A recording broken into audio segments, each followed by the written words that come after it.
head coach at Florida State. Topic is defense, team defensive system. How you doing? Testing 1, 2, 3.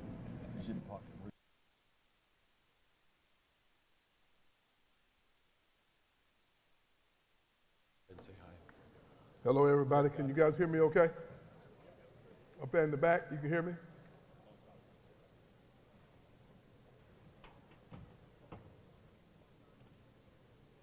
Kind of like being in church. Everybody come and sit in the back seat.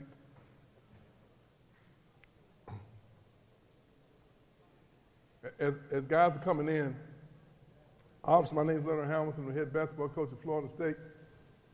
I'm really happy to be here just to talk a little bit about some of the things that I believe in that's worked for us over a number of years. I've been to a few clinics, and what I'm going to attempt to do is try to put myself in your seat and try to imagine what I would want to hear if I was at a clinic as it relates to defense. I really believe in what we do. We've had a lot of success in implementing it. It has evolved over a number of years. I try to have a kind of a defensive philosophy that's difficult for my offense to run against it. I try to have an offense that challenges our defense. I try to have a defense that challenges our offense. So we've evolved over a number of years. We've led the nation in field goal percentage defense 3 times. We've been ranked in the top 20 several times. There's been only 6 teams in the history of the NCAA that's had 6 teams, I believe, that have went back-to-back consecutive years leading the nation in defensive percentages. We thought we could have done it. We thought we had a chance to do it 3 times in a row. There's only been 2 teams in the history of college basketball that has won the title 3 years in a row, and we fell a little short. I'm only saying that not to brag, just to say that it's difficult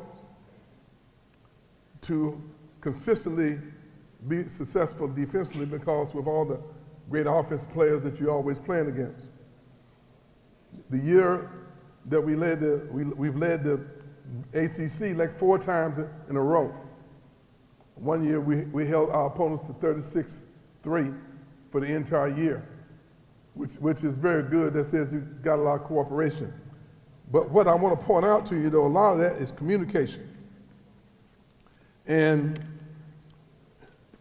communication is, you have to get kids to buy in. You don't ever go out and see kids on the park in a defensive stance sliding around. You don't ever come in your gym and you see kids standing against the wall doing wall sits. You don't ever come in the gym and you see your team out there closing out with their hands up and contesting shots.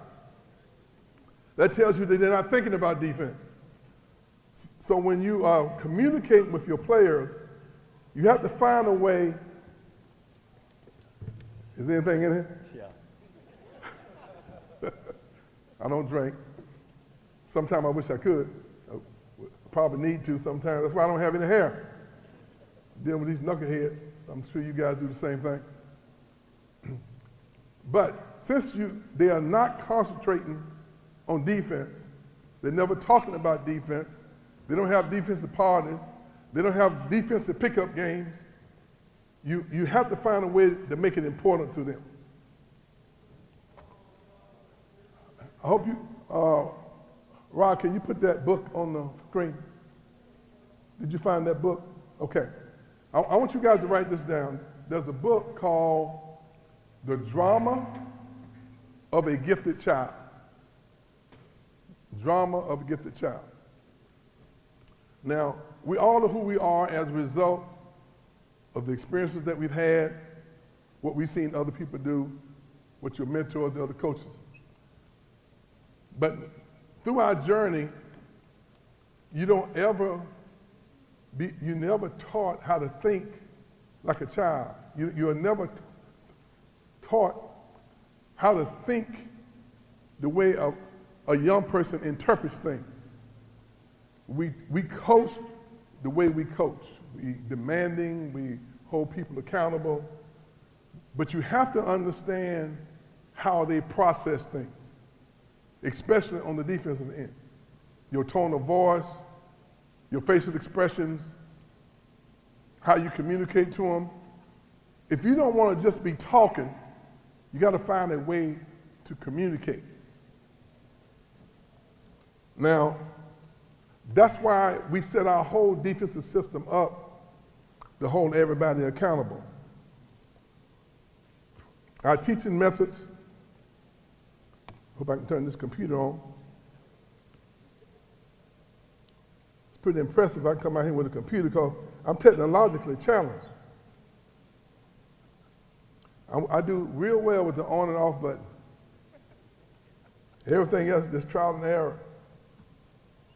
I do gospel music. I have a gospel music label, and on Sunday nights I'm dealing with this ministry, and so I play the music. I'm the Sunday night DJ for this ministry, and it's so embarrassing when I can't figure out how to play the music. I have two artists. They're really, really good, so they'll cue me in, and this trial and error, man, it's pot luck whether I can get that music playing or not. So y'all bear with me. I might mess up this the same way with this computer, but I'll be trying hard. But my point to you, and I don't want to be wordy, I hope I can give you guys something that will trigger your thought process. And I think once you read through this little thin book called The Drama of a Gifted Child, you will have a better idea of how to present things to your players. Because if it's intimidating to them, if it's embarrassing to them, if it's hurting their feelings or they don't quite understand. Because I find my players, if I'm telling them something, they say, they nodding their head. If I say something like eat chicken poop, they'll be nodding their head, So you have to make sure that they're receiving what you're teaching. So we'll start off with a whole terminology approach. We like to have the terms that we're going to use in our defensive presentation, and what we're going to hold our kids for is put a term sheet down and write the definitions out, make them write them out, or you write them yourself, so that those buzzwords that you're using triggers a thought process and they understand and they respond. I've been thinking about doing it in a video game or something. Have all my defensive fundamentals taught through video games. That seems to be the best way for them to learn. But I'm just going to give you a couple of words, like for instance, aggressiveness, the disposition and the mentality. We have to dominate our opponent. Ball-orientated, the concept that the ball is the most important thing on the floor, and our defense is built around getting the ball stopped. Anticipation, the act of actually seeing a situation develop before it actually occurs. For instance, if now that people are doing a lot of dribble driving and taking you off the dribble, and if you're on the wing over with your hand on the passing line, that ball comes and reverses, there's a moment where the guard who catches the top of the key, he's catching it and seeing there's a gap here I can get into. Well, if the guy sitting in the gap, when he catches the ball, stunts, not necessarily help because he still has to deny the ball to his man. If he stunts the time he catches the ball, he gives the illusion, can't come in this gap because I'm here. But if you stay out here over denying the ball and we closing out and leaving that gap, that's anticipating. Anticipating when you catch the ball, I'm saying, no, you can't get in this gap. Some coaches don't help on drives. They stay with the man in the corner, and they utilize their center to rotate over to cover the basket.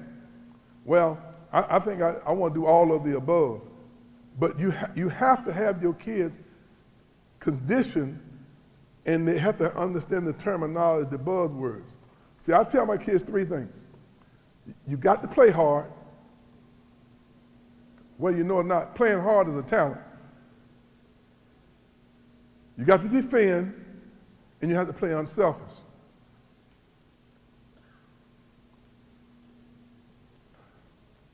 That has to be embedded in them. Take no possessions off. In order to be a great defensive team, you have to, with us, we have to use a lot of depth. I'll play 11 guys in the first 10 minutes. Now, that's unusual, but we've been doing that for a number of years. When you take over a job like Miami that had not been in existence for 13 years, had not been to the NCAA tournament since 1962, and I'm in there with Hall of Famers, Connor Secker, John Thompson, Boeheim, Calhoun. I was not ever going to have the same level of talent that they have. So I wanted to have no bad players. I wanted to have guys who were coachable. So I'll play 11 guys. They'll play their 7 and 8 because they got more talent. You own the last 10 minutes if you take no possessions off. Now I'm going to have a lot of film for you guys to look at so that you can see, you can kind of relate to words that are coming out of my mouth, and you can see it actually on the screen. What they say, seeing is believing. I hope you guys can see in that corner. You should teach defense, and this is a very important point. Defense should be taught like you're teaching free throws. Repetition, over and over and over. You know, I think you need to have, we all know what shell drills are. We all have our number of shell drills. I suggest you do your shell drills at least 10 minutes every day or more. But 3 times a week, I think you need to have station drills where you got, hopefully you have 2, if you have at least 3 goals, go 2 on 2 on each goal, have a 12-minute section. We don't have those diagrams up, do we? The 2 on 2 station drills, okay. However you want to teach it, but have 2 on 2 stations, have about a 4-minute session at each goal, and just teach it over, have a post drill on one end, help you recover on the other end, front the post on the other end, and you have a blast about 6 or 7, 8 possessions of getting to the front, or helping recovering, or switching, or whatever fundamentals you want, but you keep teaching it over and over. It only takes about 12 minutes. You go through 3 different fundamental stations. You go in full speed, maybe let's say 40 seconds as hard as you can, then you reverse, then you turn it over, you know. Go offense to defense, defense to offense. My point is that the things about defense, they have to be done so consistently that they become habit. For instance, on every catch, we have to close out with our hands up high. That's 1001. That gives the weak side defense time to get on the lane line, the mid line, and also when we front the post like we do, it gives your guy an opportunity, if he's getting caught, to get around to the front. And we're going to have some demonstration on that. Accountability. Put that screen up on how we are. I have 9 things that I grade every day. Every game. And we have never lost a game when we've come 70% efficient. Okay, those are the 9 things I grade. Success, fail, and after each game, we have a big spear. It's an award for the guy who demonstrates the ability to execute those fundamentals in the course of the game. We're going to grade every one of them. I think this is on your app, on your phone, but this has been a godsend for us. There have been years where we've gone 4 and 5 years, I think I said earlier, that a post guy never gets double-figure points. Tyler Hansberry is the all-time leading scorer in the history of the ACC. It was only 2 games where he didn't score double-figure points. That was against Florida State. I can go on and on. We've had some of their first and second picks in the draft in our league that might touch the ball 5 times during the entire game. But our kids know that we're going to hold them accountable. We're going to use that chart to grade them. They take a lot of pride, and they have to give us. They get the award. They got to give a speech, and we make it interesting for the players. That works for us. I don't ever remember losing a game in 10 years at Miami, 21 years at Florida State. I don't think we've ever lost a game when we are 70% efficient, not 100. And actually, in reality, sometimes we've won games with 65%, only because it's all the little details containing the dribble, not getting beat on the first dribble, challenging the passes. Can I have this one person? Hey, coach, you stopped me yesterday, so let's talk. Come on. All right. Let's pretend that he has the ball, and I'm defending him. And he wants to pass the ball to his left. And I just put my hand out like this. We challenge passes. In other words, obviously we're closing out with our hands up. I don't want him to make a chest pass to that person coming off a kick. So I'm just going to have, as he gets ready to pass the ball, I'm just putting my hand here. In illusion, he has to pass the ball a little farther away from my hand. But what he's looking at is a hand on the passing lane, not a body. So he's looking at a hand on the passing lane here. So he has to feel my hand, which throws a little bit further. He sees this hand, so the guy's catching the ball like this. And they're always operating farther from the basket. That's subtle. You don't put yourself in position. The things that I'm asking these guys to do here, it doesn't have anything to do with quickness, doesn't have anything to do with speed, doesn't have anything to do with athleticism. I've had very slow players who understand the cushion. How close can I get without getting beat on the first dribble? Now, what I'm trying to attempt to do is give you some nuts and bolts of how we have been successful, and I'm hoping I can trigger your thought process where whatever your philosophy is, that you can implement the system to teach it so that you can consistently get those results. They know that every possession they're on the floor, they're going to get graded. So what you do, you get your 5 managers, and everyone has a different player. And every possession, you grade. Did he contest the shot? Did he contain the dribble? Did he jump to the ball? Did he shrink the gap? Did he contest the shot, block out? Did he get to the right defensive position? Did he front the post? Did he close out with high hands? Did he challenge the pass? And did he contain the dribble? Those 9 things we grade, and that's kind of the Bible. Maybe the verses in the chapter. Don't get me started preaching. Team concepts. Yes, sir.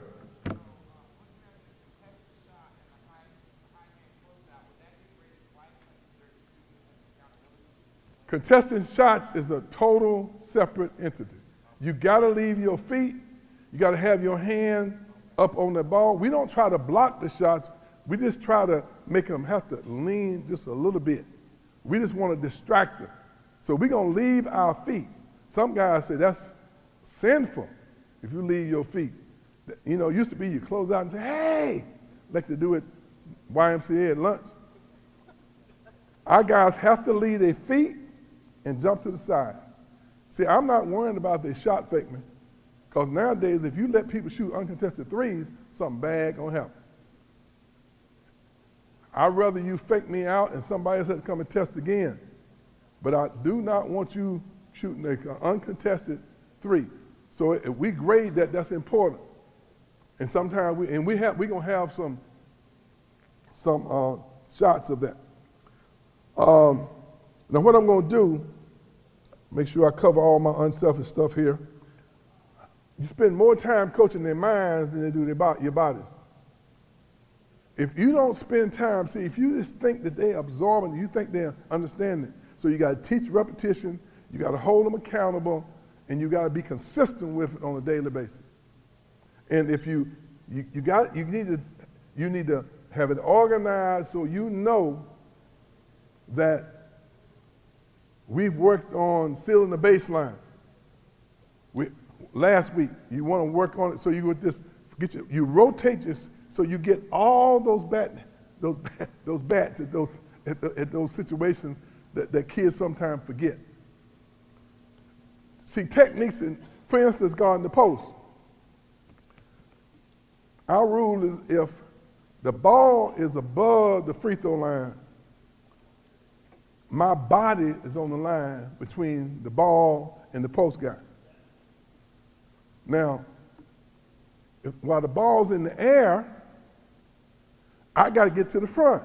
I can't wait till he catches it because he's trying to hook me.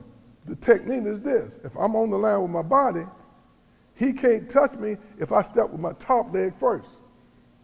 But you see so many guys and the ball's in the air, they're turning while this guy is stepping. So now I got him hooked on my top.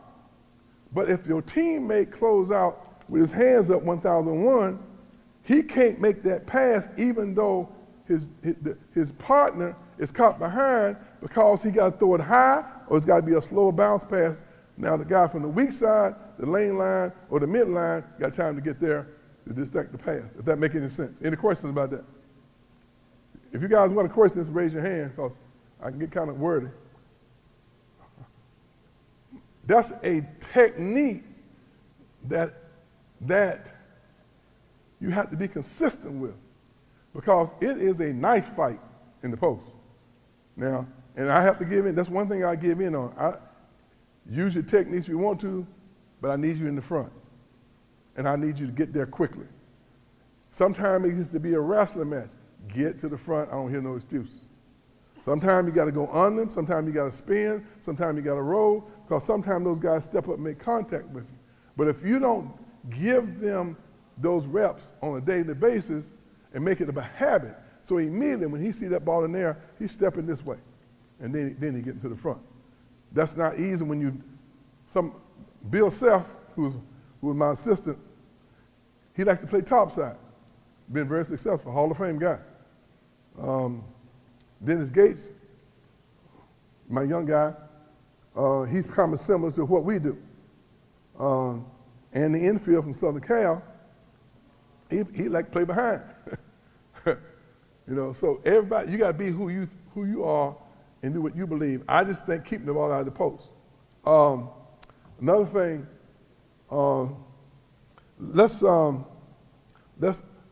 we pick up 94 feet. Now, most guys in our league, go back to the beginning, even though it's not great. Go back to, there you go, transition defense. Now, we have a wolf that every made basket, he has to be on the ball. Now, you'll see in the film, we really don't necessarily, sometimes we will double that guy and not with the man who's sometime on the ball. The bandit, we got that mixed up, I believe. The bandit should be on the ball. No, I'm sorry. The wolf is the guy guarding the ball out of bounds. Our bandit is back there. His job is to pick the guy up and make him work the whole court.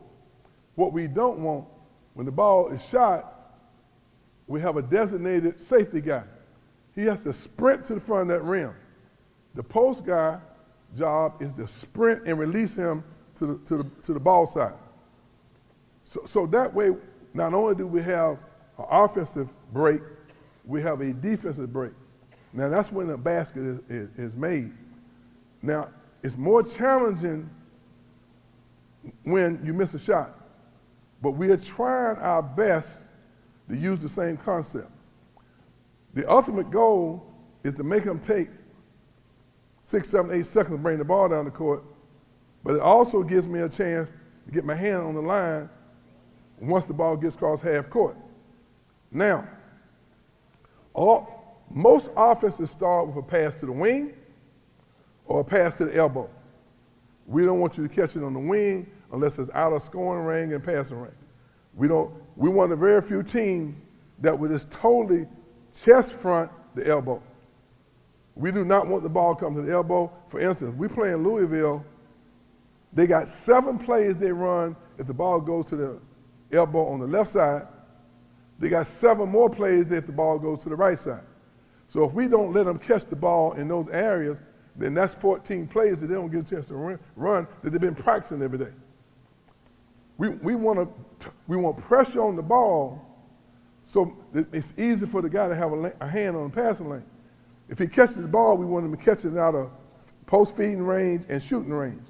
Now, subtly, when they make 4 passes around here, and now they're down to 12 something on the shot clock, whatever they're doing, it's not what they practice every day. Those percentages, we try to keep people from running what they work on every day in practice. We want to take them away from what they do. All right, let's go ahead and run that a little bit. All right, now, this is okay. Now stop right there. Stop, please. We want this kid to handle the ball. Okay? We're not playing him tough at all. We don't want the other kid to get the ball. So they said, okay, somebody else just bring the ball down the court. But we've done our statistical analysis, and we know when he comes down with the ball, he's getting them in and out of their stuff. So we want their scorers and the other people to handle the ball or people who are not as effective. So come on down the court. So we're not trying to steal it. We're not trying to lose possession.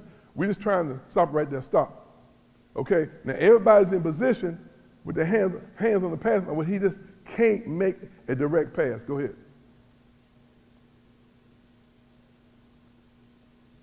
That's a made basket. That's our man there. We want him to handle it because he's a little reckless.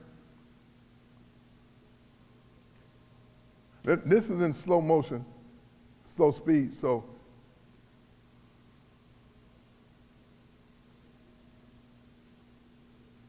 Stop right there, stop.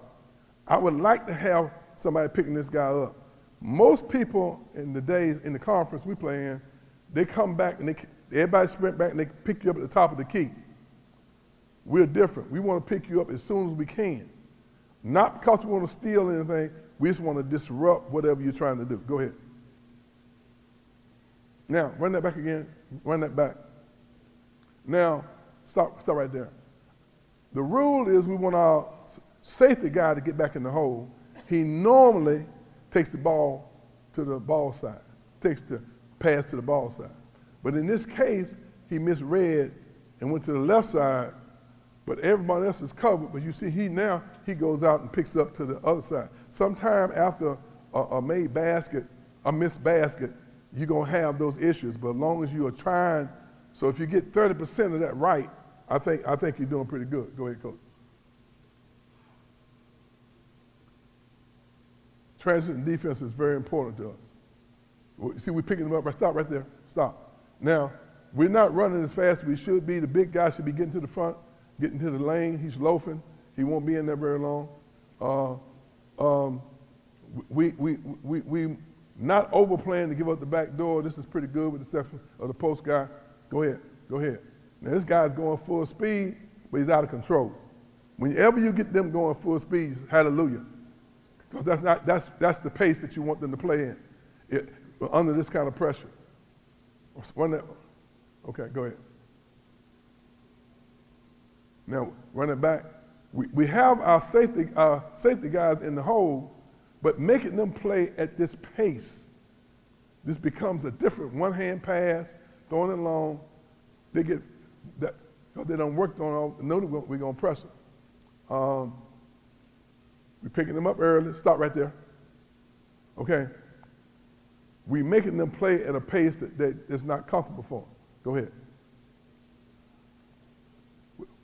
Now, run that back. That's really bad on our post guy.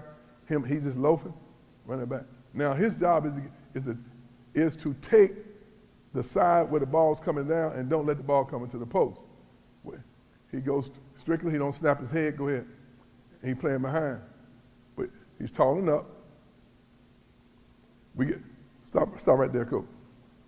When the ball goes in the post, we always try to get to the level of the ball.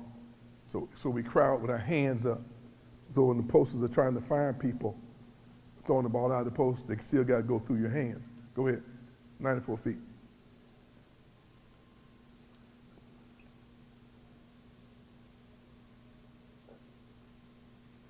Sometimes we switch that.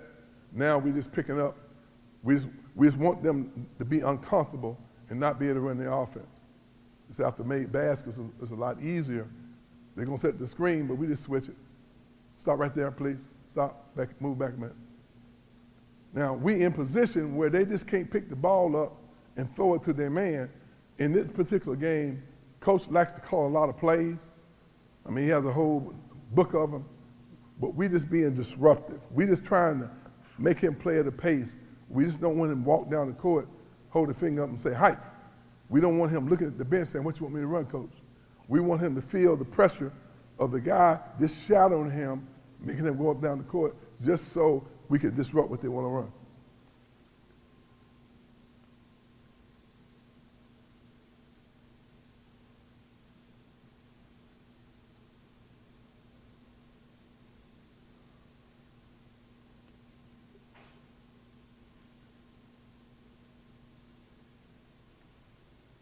Now, stop right there. We don't, this is their point guard, so we taking him away. Sometimes we'll have a man on the ball, then we'll double up on the point guard. Sometimes we let the point guard catch it, then we trap. Then sometimes we'll trap him when they get across half court. And then sometimes, like in this situation here, we'll play no catch on him this whole possession and not ever let the ball come back to the point guard.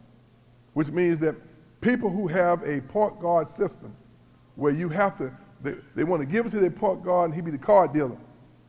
I want their shooters running their offense. But I do not want their point guard. Now, in our offensive system, whoever gets the rebound is my point guard, which is the complete opposite. But when we play against people who want to throw it to the point guard every possession, we say, hallelujah, we love that. Because if we only take him out 40% of the game, if we only take him out 35% of the game, not letting them be comfortable running what they like to do makes a huge difference in the course of a game. Go ahead. This is our man here. See, he one of the best shooters in the conference. So, but he's not accustomed to bringing the ball down the court. That's not his job. His job normally is to get down the wing. Okay. Now, this isn't containing the dribble. Let's hold on a minute.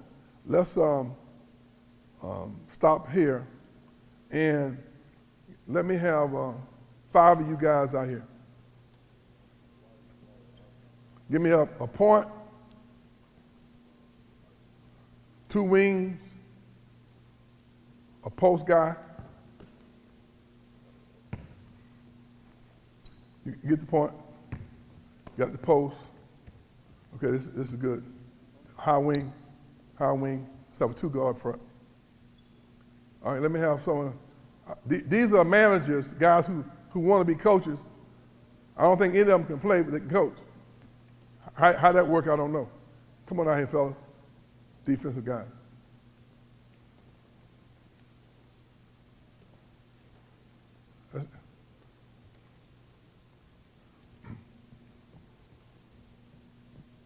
Then we're going to talk about, you got the guy in the corner?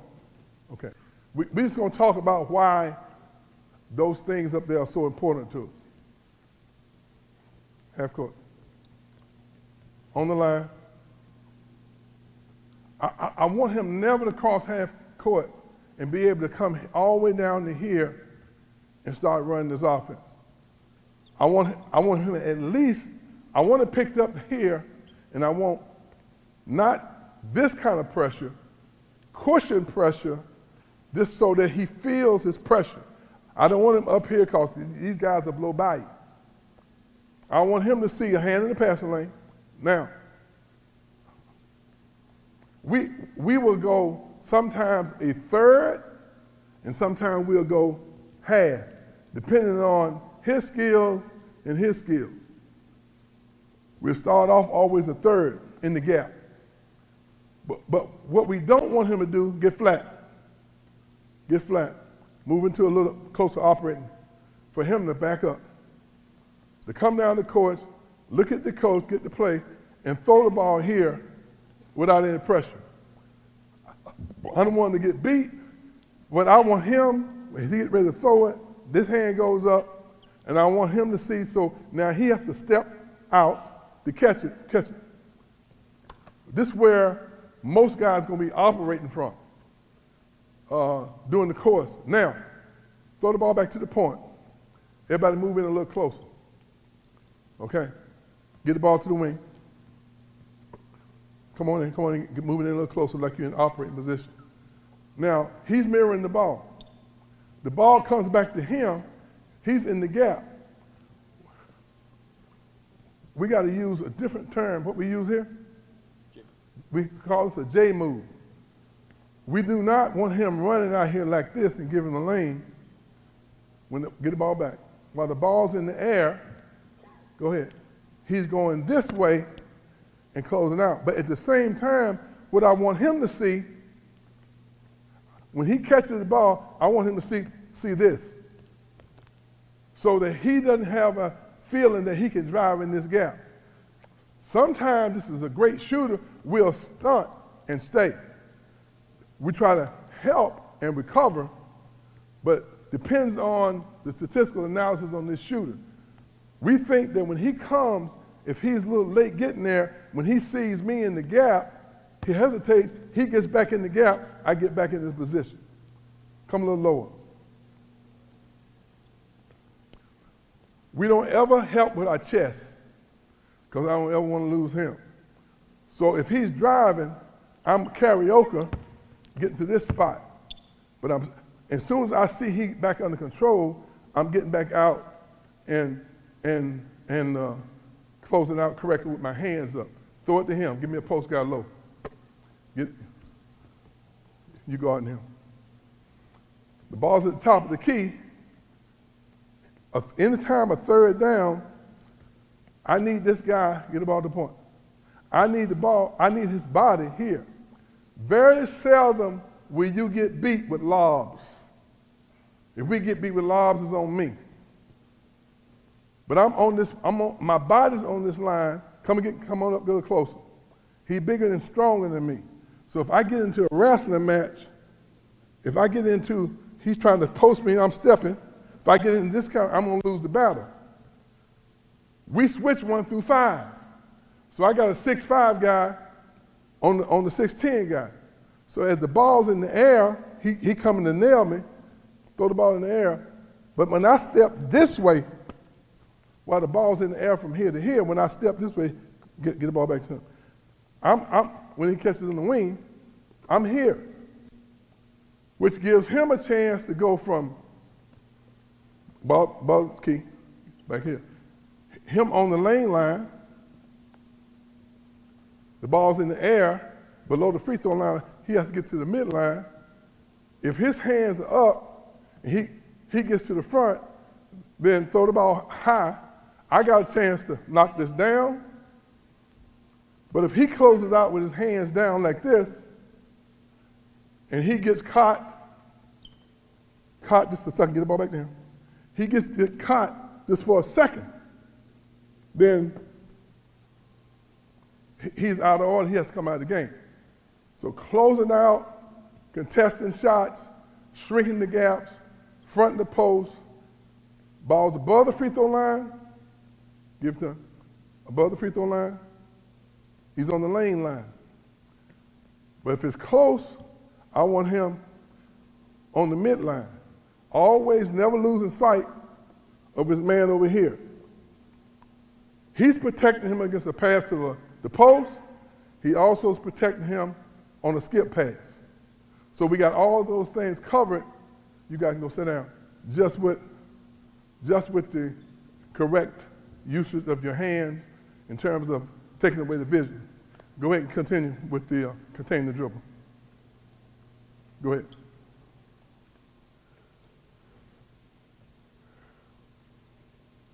Now, everybody can't use the same cushion.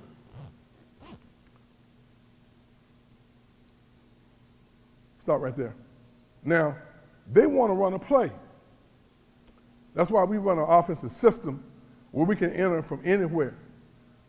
They want to get to certain spots on the floor, and all we doing in this game is not letting them catch it at the elbow, not letting them catch it at the wing, not letting them feel comfortable. Go ahead. See, now stop right there.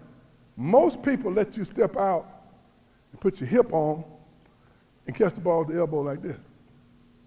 That guy can't play in our game if he's gonna let the ball come here. I want this guy to be throwing the ball over me. I want him to be throwing a lob, but I don't want the ball caught at the elbow. Go ahead, coach. Go ahead.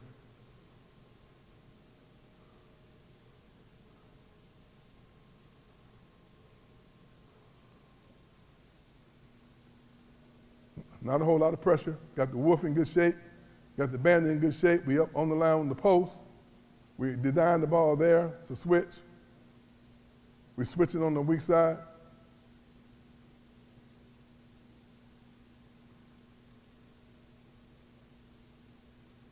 Stop right there. Sometimes we take away the right hand. Sometimes we take away the left hand. Whatever tendencies that we see, we try to take advantage of it. Some guys, we'll do our statistical analysis, and one guy might, he 52% going right, he 36% going left. Sometimes we'll change our principles to make that guy go to where he's less efficient with. Go ahead. We're in good shape here. Now, I don't like that. But stop, hold it now. That's a 7-footer guarding their point guard. But he understands. Because in his mind, he said, oh God, oof, coach gonna be pissed. He'll cut me about 5 minutes of playing time. But now he gonna get in the stands. See, most people are afraid of a 7-footer guarding their point guard. I'm okay, you know why? The guy gotta beat him off the dribble, then he gotta finish over him at the rim. But he ain't running with their practice every day. So I'm okay with them being out, scoring 2 or 3 baskets on us. We lost a game by about 4 points to Virginia. At Virginia, a couple years ago, that little kid Clark, whatever his name is, I'm glad he's gone. If he's not, somebody need to visit him. Anyway, but he's just hard to handle. He's just so little and so quick and so smart. And games on the line, and one of my big guys got emotional, threw an elbow, got kicked out of the game. So now all of a sudden I got an inexperienced guy out there, and the game's on the line, we up. I don't play with my best player because he had recovering from an ankle. And that little kid came in there in the last 2 minutes, just did that little wiggle thing, threw that thing up on the bucket. I went home with an L. But that's okay. They wasn't running the offense. You know what I mean? They wasn't running that blocker move or whatever the hell they call it, because they had to run something else. We've gotten teams that play against us, they say that we ain't running no offense, they do flat ball screen. I'm okay with that.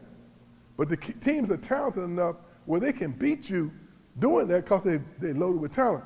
And to tell you the truth, most kids they'd rather not run on that offense in the first place. But sometimes I feel like I'm making a mistake.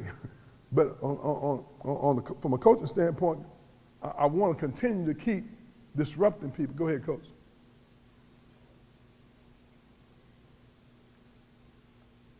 But stop right there. You see where they're operating at? See, they're operating out on the floor, not because we overplaying and getting backdoor. I keep emphasizing our hand is on the passing line, not our bodies. So we don't get backdoored that much because our hands on the passing line. Go ahead. They're just doing something that they don't work on every day in practice. And we're not getting out of sorts.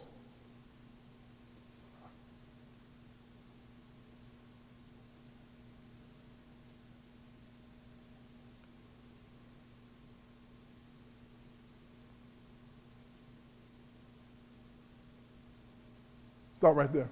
Run that back. I don't know whether this kid is not a real good shooter, but Trent, he plays for Atlanta. He could have his right inside foot up a little bit more, and he could be stunning a little better than just standing there. He looked like he's tired. When Trent came, he was playing for Utah. He and Terrence playing for the Clippers.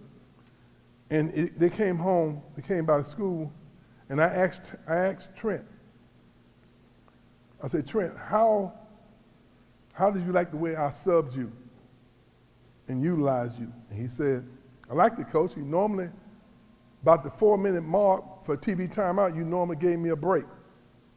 And he said, whoever you put in the game for me, if he was playing pretty good, you give me an extra minute. So sometimes I could get like a 3 or 4 minute rest after the first 4 minutes of the game, and I was normally okay. He said, with the exception of the North Carolina game. It's okay. He said, you didn't sub me very much. Well, I go back now and I watch the Carolina game just to see what he's talking about. So timeout, halftime, we had a 9-0 run. Trent's on this side of the court, so he's walking between two of his teammates. When he gets to the free throw line, he falls to his knees between two teammates. So they pick him up and kind of escort him to the locker room. When I'm in the locker room, I'm excited. I'm in there, blah, blah, blah, blah, blah, running up with the mouth. I don't know Trent's not in the locker room. Trent was in the training room getting the IV because I played him 18 minutes. The first half, he was exhausted. That's why he said with the exception of that game. So I asked him, I said, Trent, he's the all-time winningest player in the history of Florida State. So I asked him, how many minutes could you have played the way we play? Been satisfied, felt that how many minutes you think he said? I'm talking about the whole game, not a half. 26. He said 24. Here's a guy who's the winningest player in the history of our program. Now, on the offensive end, we try to score in the first 6 seconds. If we can't score in the first 6 seconds of a shot clock, we make 230 passes a game. When we come in the locker room at halftime and we made 115 passes, we're never behind. Ball movement and player movement. Ball movement and player movement. I don't like kids taking 19 dribbles before they get a shot. Everybody touches the ball. Everybody has freedom. We might set 3 ball screens in a possession. So we getting after it. We moving the ball. So if you're defending us, you can't just stand there in the corner sheet. We passing and cutting and moving. Everybody getting a touch. I have an 80-20 rule. 80% of the time, I want you running whatever we running. 20% of the time, you got freedom to go make a play. Don't look at me. If you make a mistake, it's on me. My point to you, we're getting after it on the offensive end, and then we're playing 94 feet on the defensive end. That's why I had to play 10, 11 people. So they don't have to be great players. You just got to have good players that are willing to execute all these fundamentals. Like those 9 things I grade, doesn't have anything to do with speed now, quickness or athleticism. Those of you might have smaller guys, might not have really, if they just go out and do these fundamental things on a consistent basis, and if you watch that, you don't see anything got anything to do with athleticism, quickness, and speed. Go ahead and run it. That's simple. The guy just not accustomed. He's just not accustomed to being in that position.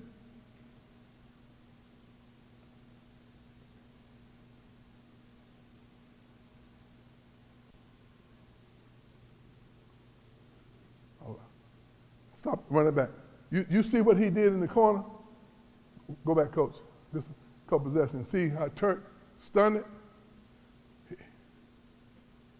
He stunned it just to give him a little bit of a, you can't come in this gap because I'm here protecting my guy. But he's also back denying the ball.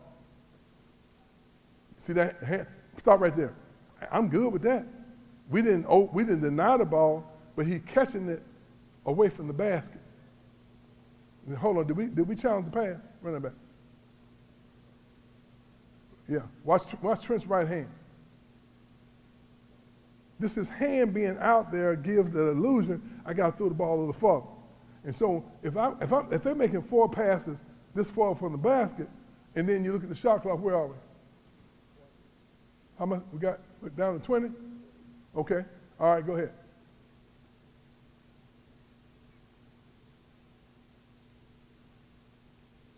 Stop back, run that back. You see the switch that we made? Go ahead, back to the switch, coach. Now stop right there. What we do is this. High stays high and low stays low. Some people switch that, we switching it. We should come together a little better than what they did.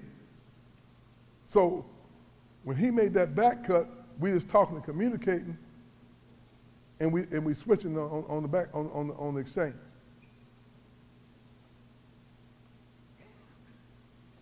Switching 1 through 5. Now, run it back. We got now a 6'4" guy guarding a 7-footer.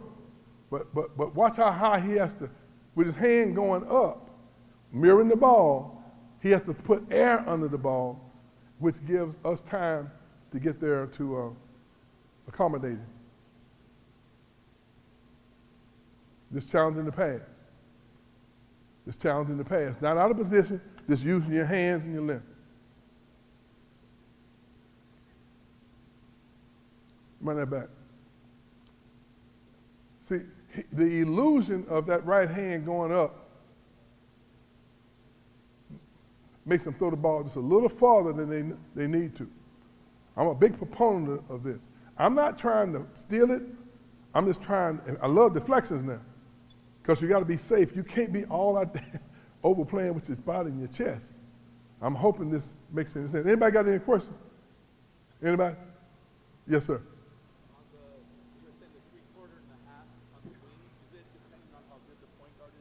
Depends on both. If the guy on the wing is not a great shooter, we might be half. If the guy on the wing is a really good shooter and the guy is not a great driver, then we're probably a third. We mix that up depending on talent. But the bottom line is, I don't know how much difference it makes. They think it's good strategy. But the key is you got to be in a position to help on the drive.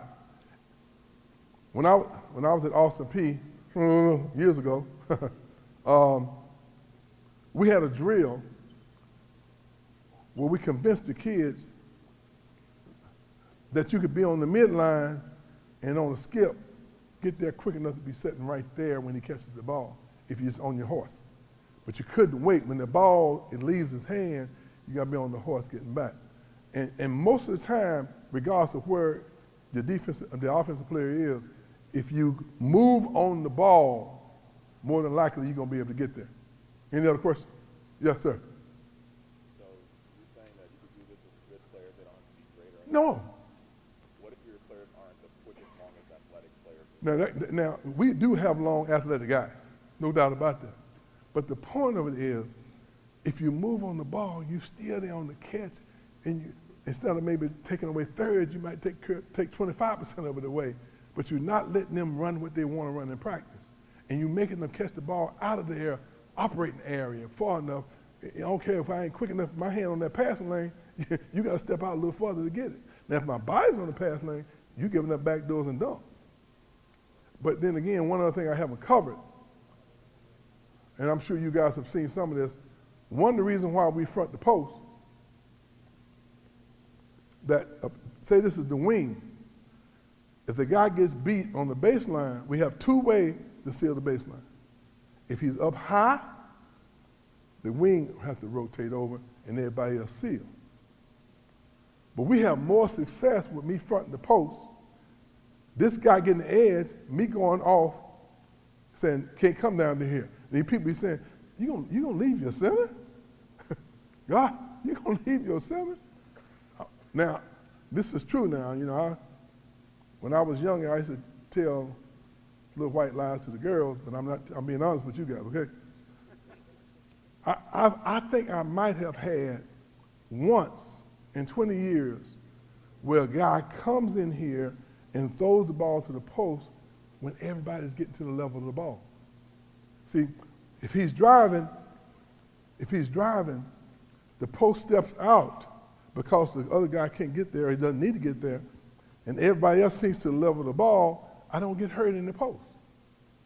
Now, I was reluctant when a guy named Fred Lissenberger I hired, and he would just own me about not putting ourselves in a position where we had to rotate from the wing to seal that baseline. And he convinced me just to have the post step out and everybody else get to the level of the ball. With your hands up, they're having a hard time finding people inside. Somebody had a question up there? Yes, sir. Speak up now. Come on now. Excuse me?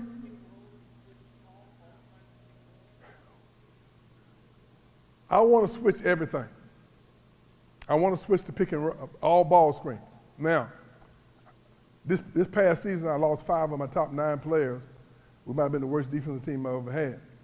I had a 7'4" guy who could, but he just wouldn't contain the dribble.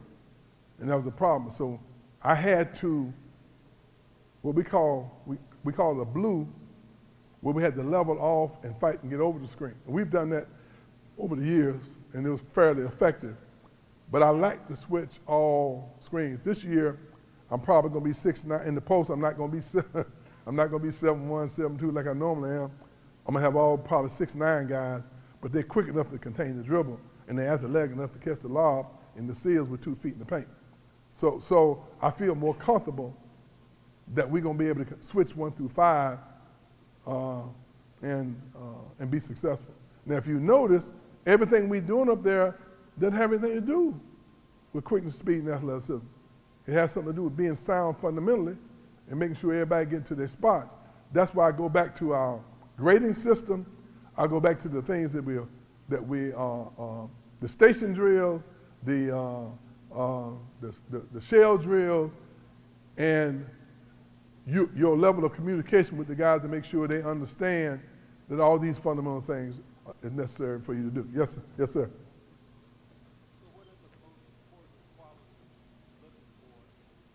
In recruiting? Well, for me, I love them long athletic guards. I mean, sometimes I don't have anybody on my team under 6'4". And they don't necessarily have to be all great players. Devin Vassell, the leading scorer for San Antonio, we beat Presbyterian for him. Fiondu Kabengele, drafted first round by Clippers. No, he was drafted by New York, and they traded him to the Clippers. We had to redshirt him as a freshman.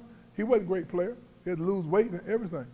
But in our system, offensively and defensively, we challenge them and we get a chance to show their skills enough where they can be effective. We haven't always had great players.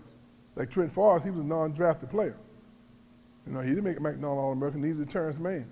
But when you put him in a situation offensively and defensively, our offense complements our defense. Yes, sir.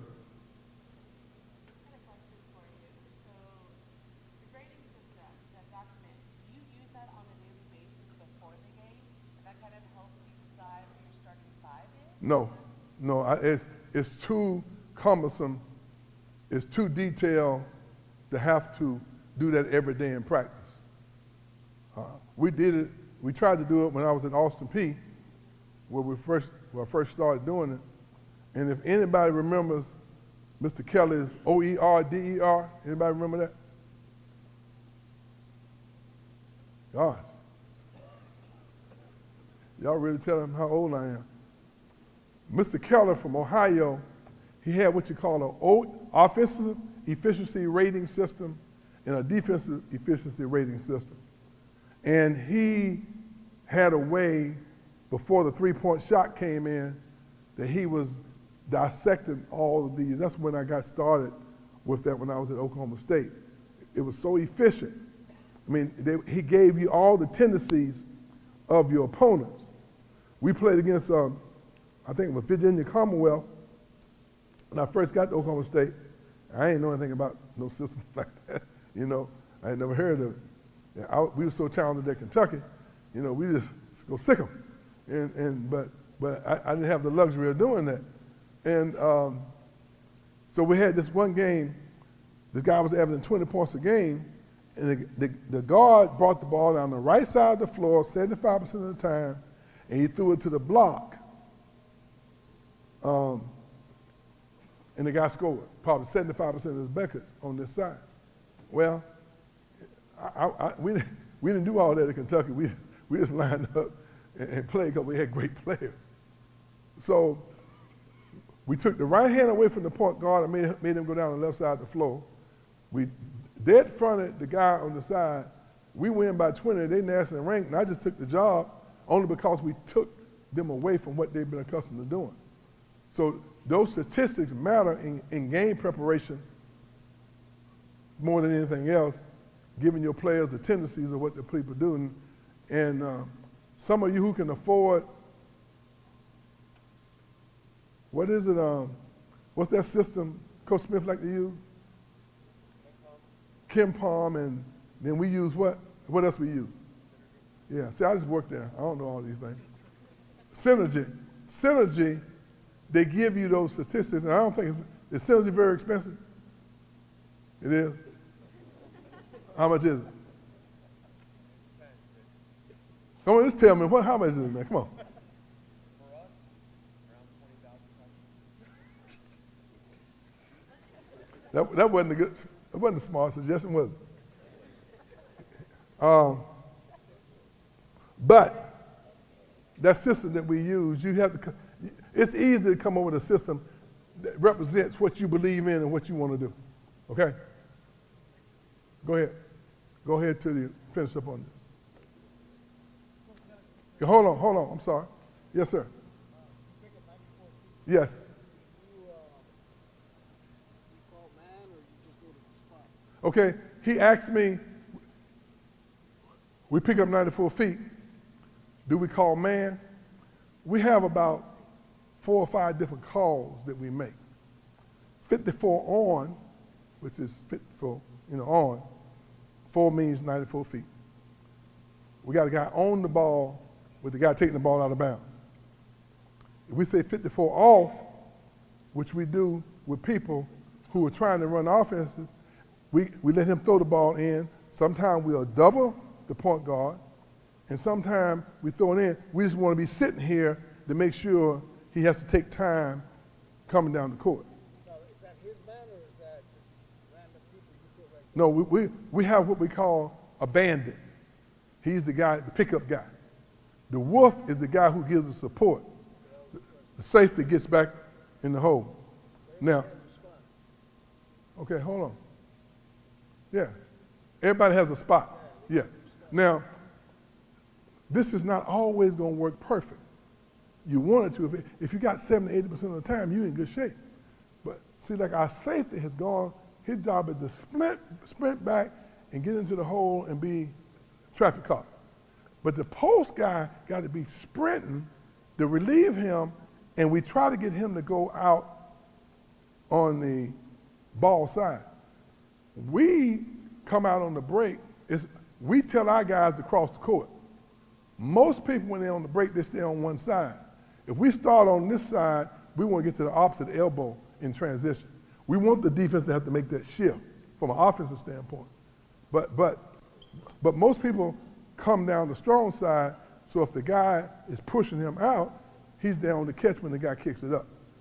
It doesn't always work that way, but if everybody alert and everybody know what they're supposed to be doing, then most of the time those guys can make up for it. Somebody had another question up here somewhere? Did I answer your question? Somebody else? Yes, ma'am. Can you clarify what the glass man does? What the glass man does? Glass man does. What did the glass man do? Yeah. Him up there. Oh. The glass man. Oh, he normally goes to the weak side. Okay. So is he just mirroring what the other side's doing? Right. The rule is we try to get him to the weak side because we want the postman to push out the safety quick enough where he's out, and most of the time he's going to the weak side. See, I just don't like our guys just getting back on defense without any purpose. Now they got a purpose, and when something messes up, they can option out of it. They can talk and communicate out of it. But so I want them to have some discipline and what they're supposed to be doing when they come across half court. Yes, sir. Yes, but we try to get it to the point where, let's say I'm in the hole and a guy is here and I see the post guy sprinting and the ball's not in a position where I might can leave a little early. Yeah, now, it's a good question. I'm making this other point.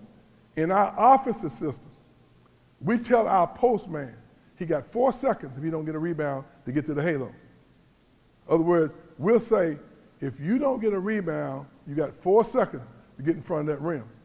Now, we do that because most people don't do that. Most people got all this other stuff going on. It's amazing to me how many times we'll push the ball out of the court and just throw it right to the post, right out of transition, with him running to the front of the rim every time. Now, if he gets a rebound, he sets a drag screen. He's always setting a drag screen, or we reverse it, and he goes sets a dribble handoff or a ball screen. Love to talk about offense. I don't have that much time. But defensively, because we know most people, even when you have a guard back in the hole as a safety, I got my 7-footer posting up on your guard, which means now your other big man has to go relieve pressure, and I got a guard shooting a standing wide open uncontested three, because now I got 2 guys guarding 1 guy if the post guy runs fast and get down the court. In the game at Virginia Tech, Devin Vassell hit 7 straight threes. Didn't miss any because he was always shooting. He was shooting 42%, but he was shooting wide open uncontested threes because my post guy was running down, locking up that big guy trying to go relieve pressure, and he's wide open. Somebody else? Yes, sir. Oh, yeah, but he asked me, does the Wolf have freedom to trap? Well, one reason we don't do a lot of trapping, because I don't want to be giving up threes on the other end. Now, however, those people who try to run sets and plays all the time, I don't have a problem trapping because that coach wants to come down and run all that cute stuff that they do. So it kind of, we kind of scout it. And once we played against Carolina, I took 3 guys off the boards because they was pushing that ball so fast. So I had a guy at the top of the key and 2 guys at the wing, and they pushing down there, they had nowhere to go. We ended up winning the game, but I could not hang around down here at all. Those guys was getting that thing and pushing it down our throat. And so when they push it down, they see a guy at the top of the key and 2 guys on the elbow saying, okay, then where you going now?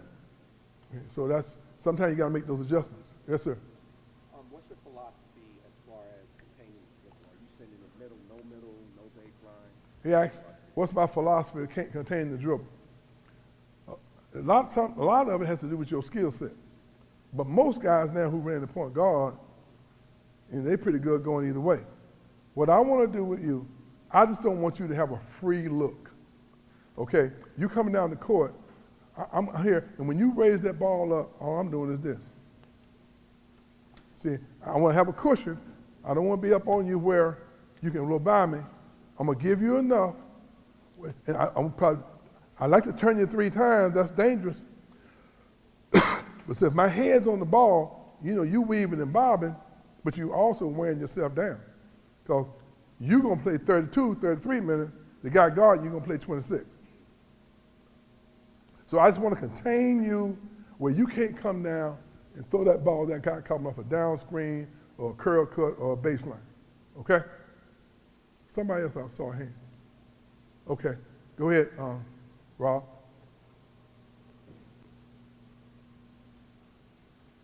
But I need you to ask me whatever. Okay. So hold it right there. Now, when he caught that ball, let's see. Stop it when he closes out with his hands up. Okay, now his hands are up. The guy who's fronting the post, and that's a guarding the center, he's got pushed out all the way out there. But now, the guy who's guarding the guy on the low baseline, he should be on the midline. But it's not going to be perfect, even though you got a big guy pushing my guy in the back, his hands going up then let him catch it and throw it. Just that subtle. That doesn't have anything, actually what I'm saying, doesn't have anything to do with quickness and speed, and that has something to do with you closing out. And I don't even know if that guy can dunk the ball. But he's executing the fundamentals. Go ahead. It's a fist fight in the post now. They're trying to throw it to the post. That's a cross screen. We didn't switch that. Back cut.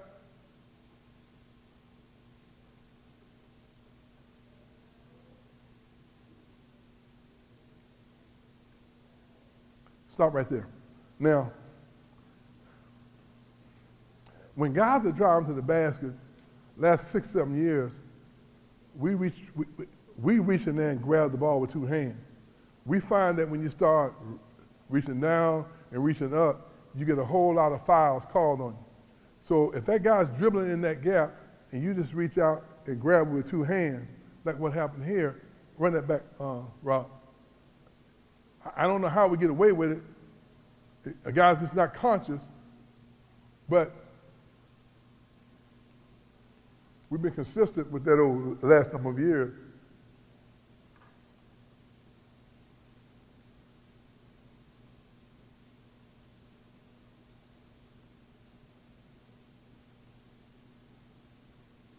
Run that back. That was an unbelievable stunt right here from the guy. Who is that, Ross? Who? Yeah, see, he's quick. See, watch him stunt, makes him pick the dribble up, and he's right back closing the ball. Stop right there. That's what I was saying is, you can do that, but you can't do that unless you are moving on the ball. That's a perfect example of what I was talking about. He helped on the drive to discourage from driving, and also was on his horse, got back out to contest the ball. Now, that's good defense there. You know, I get excited when I see that. Go ahead. Run that back, run that back. That was a poor closeout. Now, we haven't talked about that very much. Same old thing, go halfway, sit down, chop your feet. He ran at that guy so hard, down low, up high, but hands being high makes a huge difference.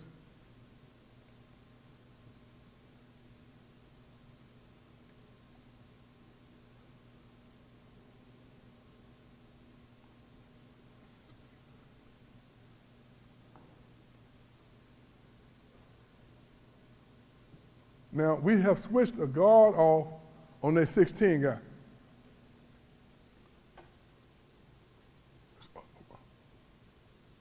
Run that back. Stop it when he starts with you watch that Devin, who is that on the baseline? Watch his right hand go up farther, he can't shoot it. That hand going up, and a 16 guy is locking up my guard, locking up my guard. But because he has to throw the ball so high,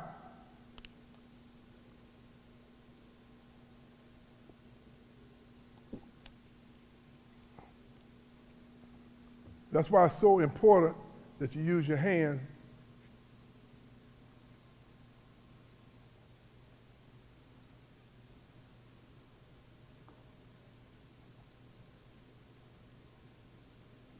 Run the back from the beginning, please. That's Luke Locke's guarding the ball, right? Now, Luke is he was an all-state quarterback. He's not the quickest, fastest guy in the world, but I want you to see, I always tell them, if you go 1, 2, 3 on your slides as fast as you can move faster than the guy with the ball. 1, 2, 3 right, 1, 2, 3 left, you normally can contain the dribble. But I want you to see, he's down in a stance, and he,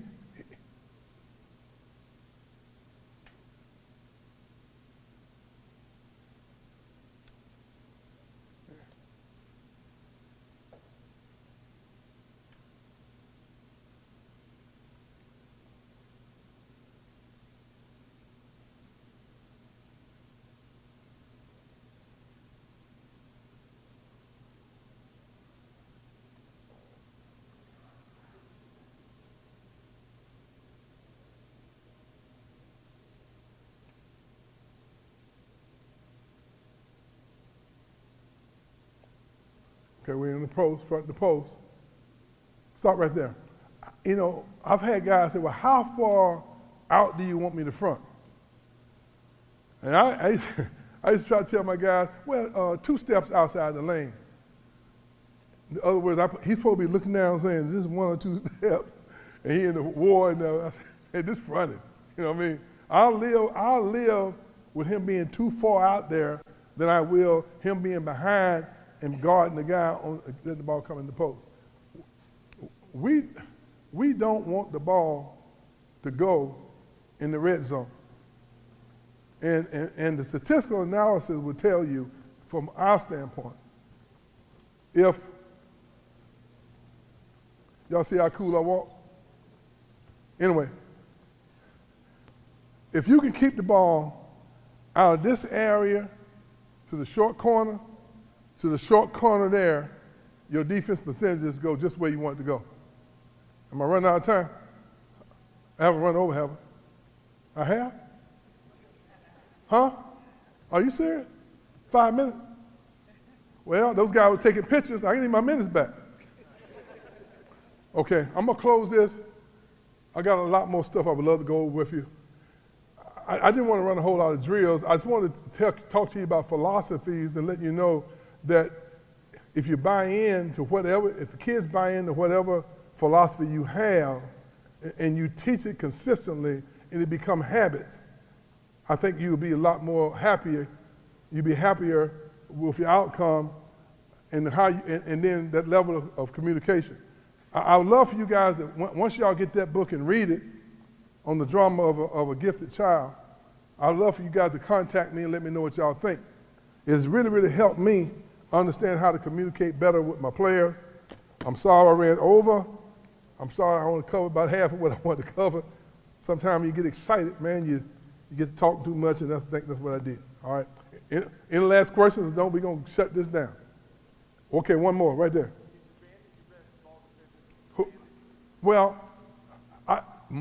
he's the best on the ball defender because he's quick enough and athletic enough. Sometimes I have good players that just don't quite have that lateral quickness and speed. And like, once again, I'm saying that because toughness is a talent, playing hard is a talent, and you got to condense them, coach their minds more than they do their bodies. Okay? Thank y'all very much. Appreciate your attention.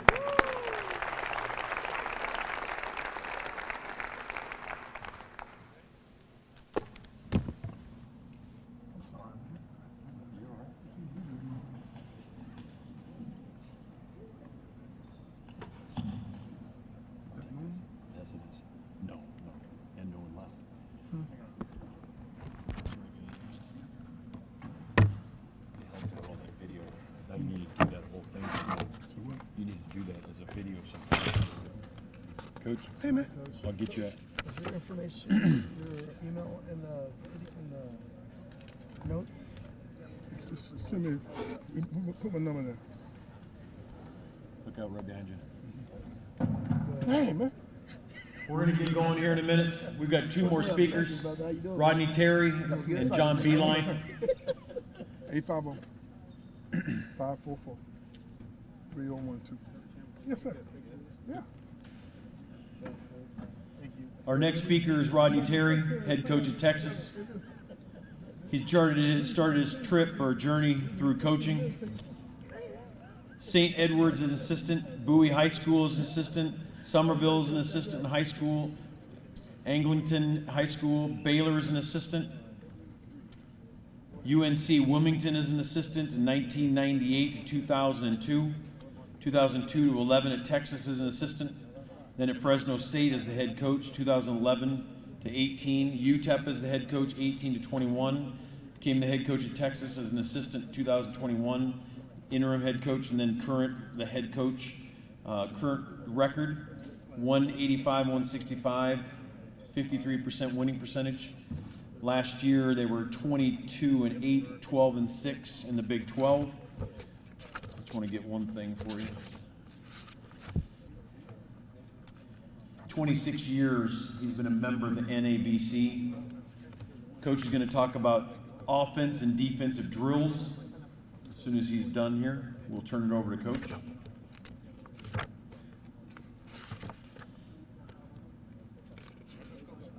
Warm welcome for Rodney Terry, head coach at the University of Texas. You're on. Okay, good afternoon. Thanks, Tom. I appreciate it. Appreciate you giving me an opportunity to be here with you guys today. Again, I had a chance to speak a couple days ago in San Antonio in our Texas High School Basketball Coaches Association Clinic.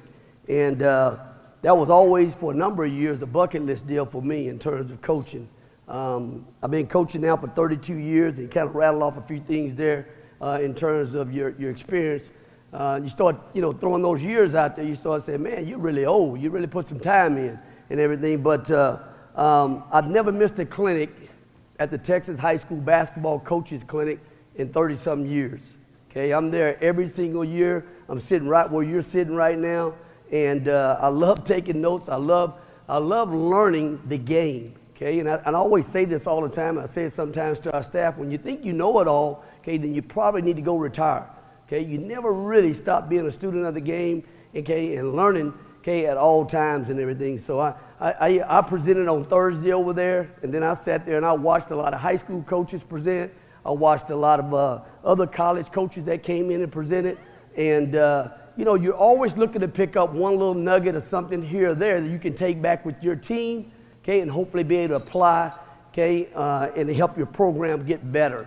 Is what we're always trying to do. We're in the business always trying to share. A lot of times we go out and we're recruiting guys, we'll come to a high school gym and we'll watch a practice. As much as we're evaluating the individual, okay, we're also watching what you guys are doing likewise. We may take something, man, I like that drill. You know what, we're gonna go back, we're gonna work on that drill, and we think that's something that can help us get better. And we do that all the time. But basketball is a game of sharing, stealing ideas, okay, but also having application to be able to go out and actually be able to use it, okay, and hopefully enhance your organization or your program. This year we had a really successful season this year, but our guys really bought in. They were really connected. They came in and they really worked hard every single day for us. I'm going to share with you today some really quick 2-minute drills that we do a lot of times just to get our guys going.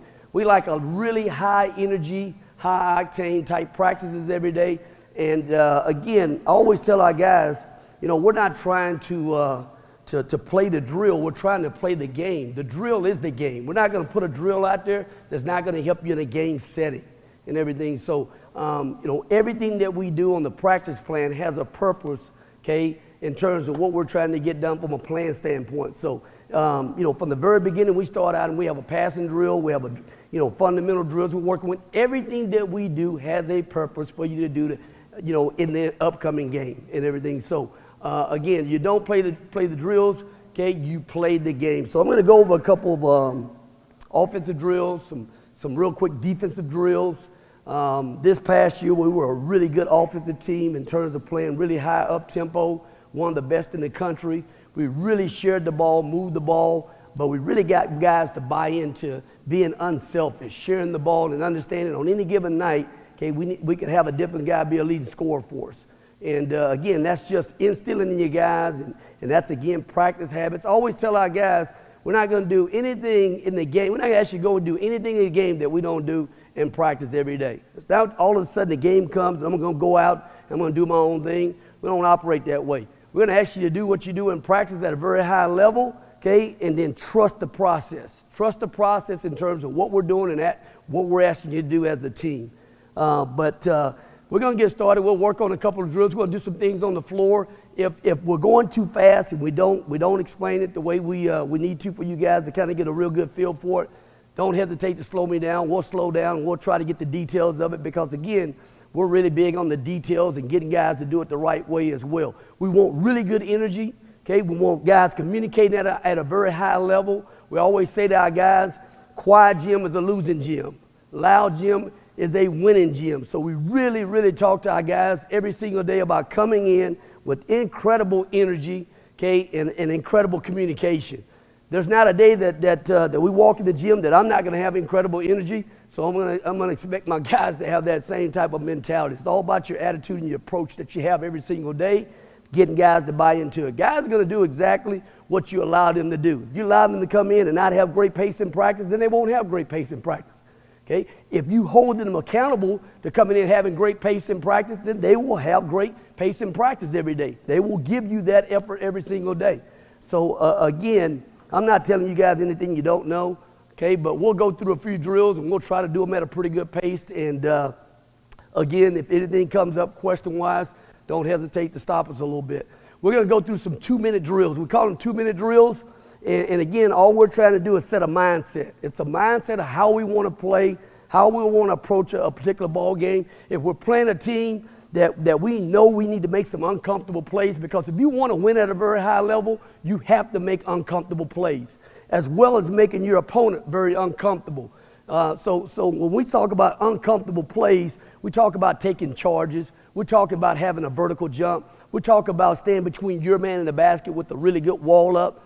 And again, we emphasize that at the start of practice. And again, it's not about the drill, it's about the game, because we're going to have carryover for you to do it in the games for us. And we're going to expect you to do it in the games. We're not going to do a drill just to do the drill, okay, and not have you do it in the game for us. So we're going to work on a real quick. The very first drill we're going to work on is called our charge drill. Our guys get really excited about it, and we want our guys being excited about taking charge, because taking charge is just it's a momentum play. It's a momentum play, and it's a game-winning play.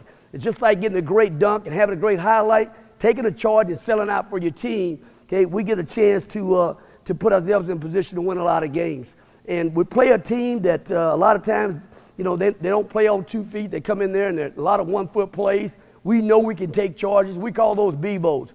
We can take B-Bows on the ball. We can take B-Bows off the ball. We can take B-Bows in transition. But we want charges at all times, and guys that sell out and want to do that for us. But it's a real quick drill. We call it a charge drill, and we get our guys going with a good mentality in terms of what we're trying to get done. Okay, very first thing that we're doing, we got a guy in the middle here. He's down, he's ready. We got the team on the baseline. They're excited, they're ready to go. Okay, they're ready to go. We're gonna go real wall up. Okay, good. Go back, good. Vertical, good. Straight up, good. Now we're gonna take a charge. Charge.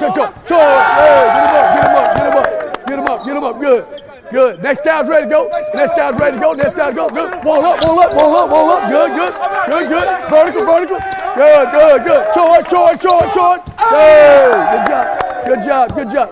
As we're doing this, 1 second, as we're doing this here, it's really important. He's down, he's ready. It's all a mentality right now. He's going to close out with a really good wall up. Make the pass. He's going to wall up, hard wall up right here. Ball comes right back. He's going to stay right here. Okay, you know you're here. Okay, now you're getting ready. Now you come on, vertical. Hard play right here, tough play. Now we got a charge. Step up, take a charge. Great drill. Good job. Let's get 1 or 2 more of those. Let's go high octane with those real quick now. Here we go, quick. Good. Wall up. Good, stay here. Vertical. Good. Stay between your man and the basket. Good. Charge. Good. One more good one. Wall up. Good. Vertical. Good. Charge. Great job. Great way to start practice. Great way to have a lot of energy to get going. But it's a mindset. You're setting the mindset that, hey, we're going to step up. We're going to take charges. These are all winning plays. A wall up between your man and the basket, okay, make a difficult shot that he doesn't practice, big play for us. A vertical, making him make a tough shot. Stepping up, taking a charge, all mindset. 2-minute drill, we get through it. You can do it on both ends. We have a white group on one end, orange group on the other end, and we're through that drill real quick, but it's a mentality, it's a mindset. Okay, we're playing a team now. We know we got to do a great job with the finish. We got to be able to finish, okay, against teams. They have great rim protection here. We got to do a great job of gathering, okay, and finishing through the basket here. Okay, then we'll get it on the other side. We have a great shot blocking group. Okay, we'll shot fake. Okay, we'll gather and we'll finish through. Okay, so we're down and we're ready. This is a finish drill. Good, gather. Good. Still got to finish. Gather. Finish. Good. Here, the defender, you're going to get them right. Side and right. Good. Side and right. Good. Side and right with side right. Got to gather. Slow down. Who's up? Good. Side and right with the side right. Good. Got to gather. Got to finish. You got to be able to finish. A little closer. Good gather. We're working on finishing right here. A lot of times we want 80% finishes in our games. Okay, so we work on the finish drill. You have to be able to finish. Side and ride, gather, finish. Now, we may play a team, slow it down just a little bit. We may play a team that we know is going to give us a lot of contact on our drives and our finishes. We'll have those defenders really ride that guy out that has to finish, and he's got to finish through that contact. On the other side of the drill here, when we switch sides, we play a team that can really block shots. We play Oklahoma State. They had incredible rim protection. They had guys that could really block shots, so we knew we had to gather, shot fake, and then finish. So we worked on the other side where the defender now has to fly by. Get a good shot fake, good, right there, gather, finish. Good job. Good, good, good shot fake, good shot fake, good shot fake, gather, finish, good, good. Shot fake, good. Got to finish now, got to finish. Shot fake, good. Again, another quick 2-minute drill that prepares the guys for the mindset. You're playing a shot blocking team. You're playing a team that when you go in there and you got to finish through contact, okay, you're working on it. Okay, we really get the guys to really buy into understanding, hey, we have to finish at the rim in this game. We want 80% finish is what we really want. So we do a great job with the finish drill. Any questions about the finish drill, charge drill? Simple 2-minute drills. You get right through it, but it's a mentality, what you're trying to get across to the guys. Okay, we'll go to what we got next here. Stance drill. Okay, stance drill. Really important. Before we get started here real quick, we're really big on trying to take vision away. Everything we do, we want to take vision away. We want to take a pass away. We want to take a shot away. We really want to make the opponent very uncomfortable in everything that they're doing. So we work really hard on the stance drill. In the stance drill, we're coming out hard. We're talking. We'll work on a tag. We yell tag, tag, tag. Okay, then we get right back to it. But our hands up on the closeouts. Okay, and let's walk through it real quick. Let's go through it. On the whistle, you guys, we'll talk about it. Good, coming out, good. Hey, good. Tag, tag, tag, tag, tag. Hand up, good. Good, good. Good. Slow it up one time, slow it up one time. Hold up one time, good, hold up, good, good. One time, slow it up one time. Slow it up one time. Let's start all the way back down one more time. We're just going to walk through it. What we're really working on, just to break it down detail-wise, let's come out real quick. Come hard. Hand up. Good. Now, pass is made. Good. Go. Go. Moving. Good. Now you're in. You're tagging. I'm really hitting this guy. Tag, tag, tag. High tag. We go high tag. We say high tag, high tag. This is a high tag area.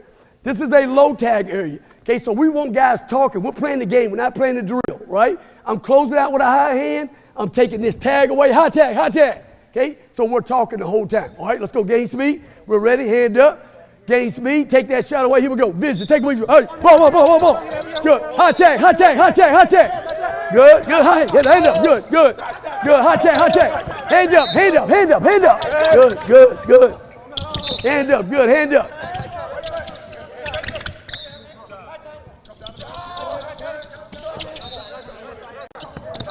Good, good, good. Good job, good job. That's good job, Ty. That's good, Ty. That's good. Stance drill. Again, another 2-minute. We do this drill maybe a minute and a half. But what we really want to emphasize is we're taking vision away. We got a hand up at all times. Our hands are never closing up, hand down, man down. Our hands are always up. Okay, we're taking a pass away. We're taking a shot away. Okay, we're taking that high tag. We got a low tag. But we're talking the entire time, and we have incredible energy with it. Again, another quick drill to start practice. We call it the stance drill. Stance drill. What do we got? Wainwright. Okay, we call we have this next drill, it's another closeout drill. We do a lot of closeout drills. Closeout is really the first part of your defense. You have to do a great job closing out. This is one of our closeout drills that we like doing. It's a high energy closeout drill. We call it the Wainwright closeout because I work for a guy, Jerry Wainwright, who was a really good coach. Okay, and then Jerry worked for me at Fresno State. Okay, but this was one of his favorite drills. This is a Wainwright closeout drill.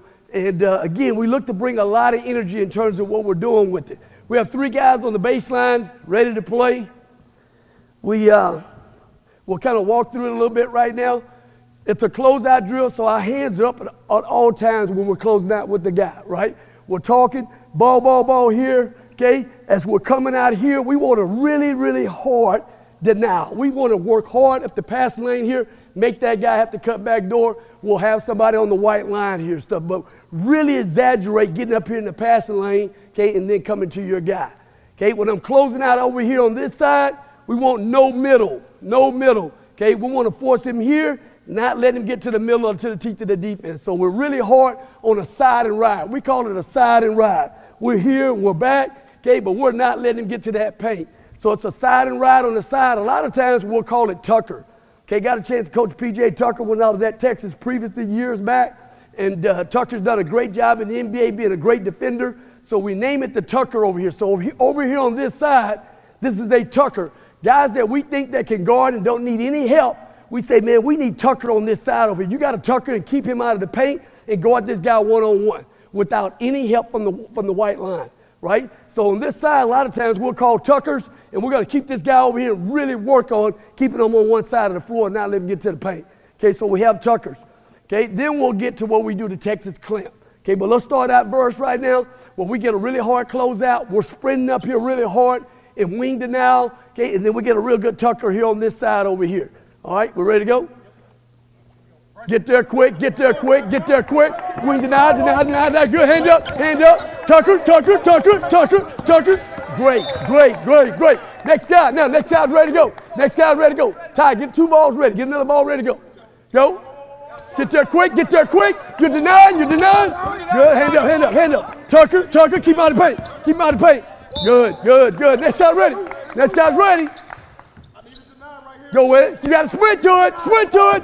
Good. Tucker, good. Great job. One more. Let's go one more. Deny that. Good. Tucker on the side. Tucker. Good.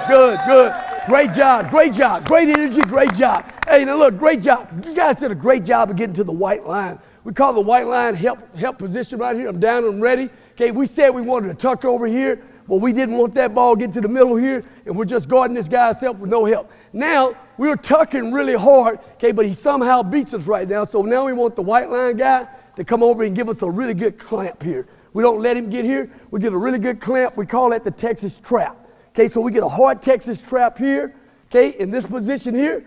The ball's going to come hard. You'll dribble it. You'll put it down. Ball will be back up top. We're going to incorporate the ball screen. Okay, your transfer ball screen. Coach's going to be right here. He'll make the pass to you. You're going to go right to a transfer ball screen. Go right into it right here. Now we can start talking about coverages. Okay, so now we've incorporated the closeout. We got a Texas trap. Okay, and now we're going to get some ball screen coverage. Okay, a lot of times, if we can keep it on the side over here, we're down it over here on the side. If it gets up here in the slot, bring it to the slot. Okay, now we're going to Westbrook it. You're here. We're going to make him use it, and we're going to Westbrook Velcro. We're going to get here. We're going to go line of scrimmage, 1 step. Okay, we're going to get here with the big guy. So line of scrimmage, 1 step. Okay, Westbrook, you Velcro, get into your guy, okay, and get over the screen. Okay, so we'll work on some ball screen coverage out of the closeout drill. Again, just something else you can add to the Wainwright closeout. We're still getting our closeouts. We're getting the Texas trap on the side. Then we got our ball screen coverage. Let's go with the line of scrimmage right now. Okay, Westbrook, Velcro, get into your guy right now. Same drill. We'll kind of walk through and show you what we're doing. Here we go. Hit. Go. Hit. Still doing the same thing. Deny. Good. Who's on the white line? Good. Trap that. Put the ball down. Get back up. Good. Transfer ball screen. Good. Get over. Good. Right there. Good. That's good. Good. That's it right there. Great. That's great. Now look, well, we've incorporated our clamp on the side. We call it the Texas trap. We got a hard trap. We're working on our traps, but now we've added the ball screen coverage. Okay, and right now we're doing the ball screen coverage. We're doing line of scrimmage. Westbrook, get into your guy. Going gain speed. Here we go. Deny that. Good. Trap in, trap. Good. Ball screen. Make him use it. Good. Make him use it. Good. Stop right there. Good. Good. Great job. Great job. Now, the last part of that ball screen coverage now, we're working it up here. These guys are going to do their job with the Westbrook one-step line of scrimmage. Let's get that tag on the backside over there, Cape. That guy rolls. After you set the screen, roll, so we get the tag. All right, let's go one more time. Here we go. Good. Deny that hard. Deny that. Good. Trap. Give me a good trap. Hands up. Good. Good. Make him use it. Make him use it. Good. Good. Now you're back. Good. Great job. Great job. Great job. Good job. Okay, good. Now again, we worked on the ball screen coverage right there. You can mix your coverage up. We can go transfer a ball screen. Now let's black it one time. Black it means that we're working on trapping.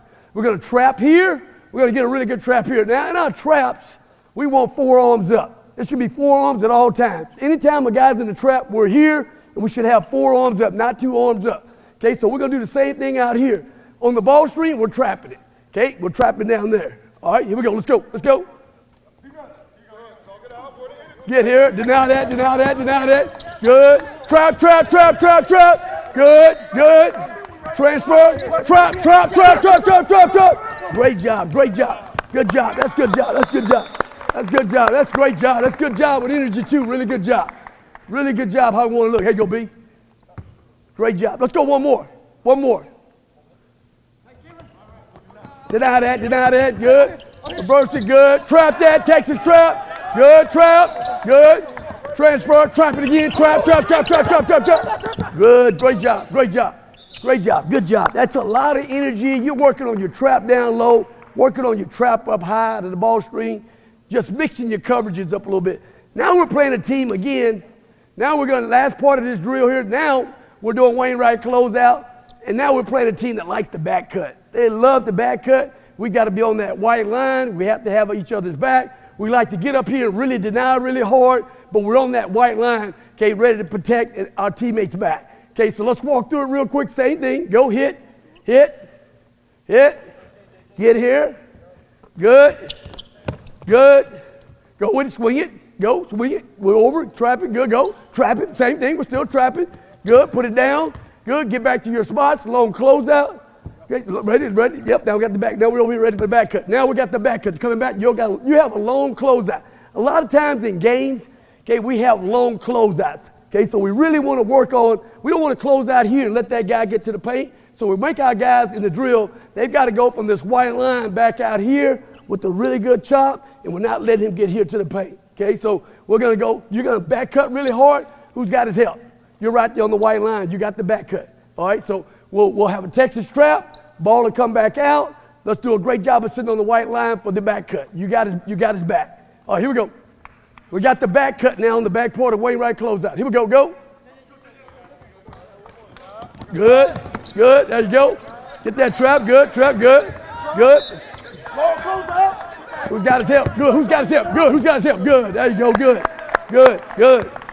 Let's go one more with that. Again, now we've incorporated the back cut, We're playing a team that loves the back cut. It's again, just the mindset, getting our guys ready for any type of back cuts, we're ready. Somebody's on the white line. It's a heavy white line game today. They're trying to back cut. One more, go, one more.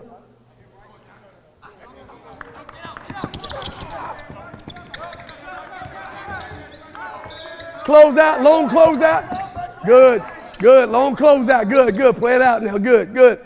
Long closeouts in games, not letting teams attack your closeouts, not letting them get to the teeth of your defense. Okay, understand on the back cut. I'm going to overplay really hard. Somebody's got my back the whole time. Again, it's team defense, white line. That drill is called the Wainwright closeout. We'll do that for 2 minutes. I know we added the back part of it right there with the ball screen coverage. We'll do that too really quick. We may want to just work on our traps for that day. We want to get that Texas trap really hard, Texas trap down low. 4 arms up the whole time. It's high energy the whole time with it. But that's called the Wainwright closeout drill.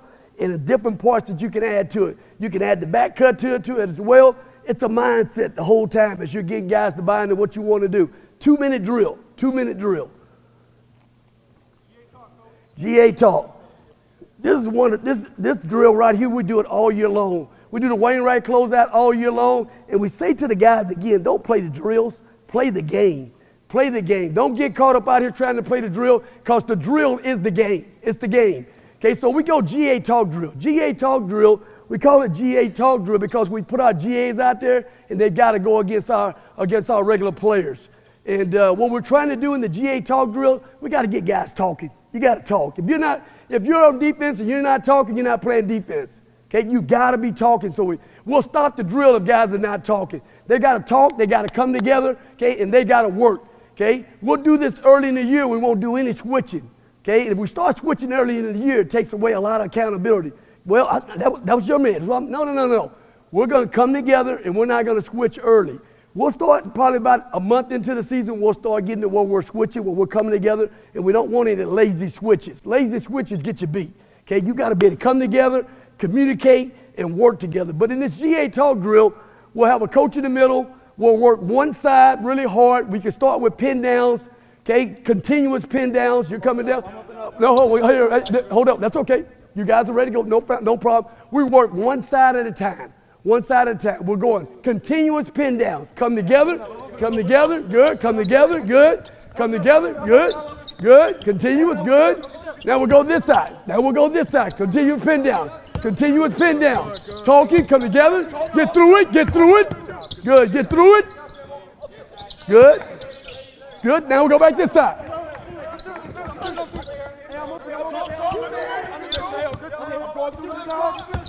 Good. Next side. This side.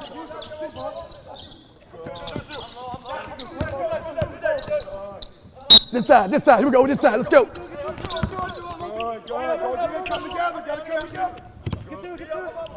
Quick this side. Let's go. Quick. Let's go. Talking. Talk. Come together. Talk. Good job. Really good job, guys. You can do continuous pin downs, and all we're doing is we're communicating. You can have the whistle. You stop it. You go on one side, gain speed. They're working to get through. You can talk about how you want to go at the pin down. Okay. Bottom line is we want to come together. Okay. We may shoot the gap when we're up there, okay, but we're staying together on those pin downs. Okay. And we're constantly talking. We'll stop the drills if guys are not talking. Can't be out there quiet and not talking and communicating. So we'll work this side pin downs, work that side pin downs. Now we'll switch it up and we'll go flares. Okay. On the flares, let's go over the top. Okay. So you'll set the flare. Okay, over the top, good. Now you'll set the continuous flare, over the top, good. We're talking, good. Over the top, good. Hold on 1 second, good, great. And we'll break it down with the details, obviously, what we're doing here. We're here, you're up, your arms up high here, taking it away. Okay, now you're working your way back up. You're going over the top. Okay, shooter, hand up. Okay, all right, we're going continuous flare. Here we go, go. Over the top, good. Over the top, good. Other side, go quick, let's go. Over the top, good. Over the top, good job.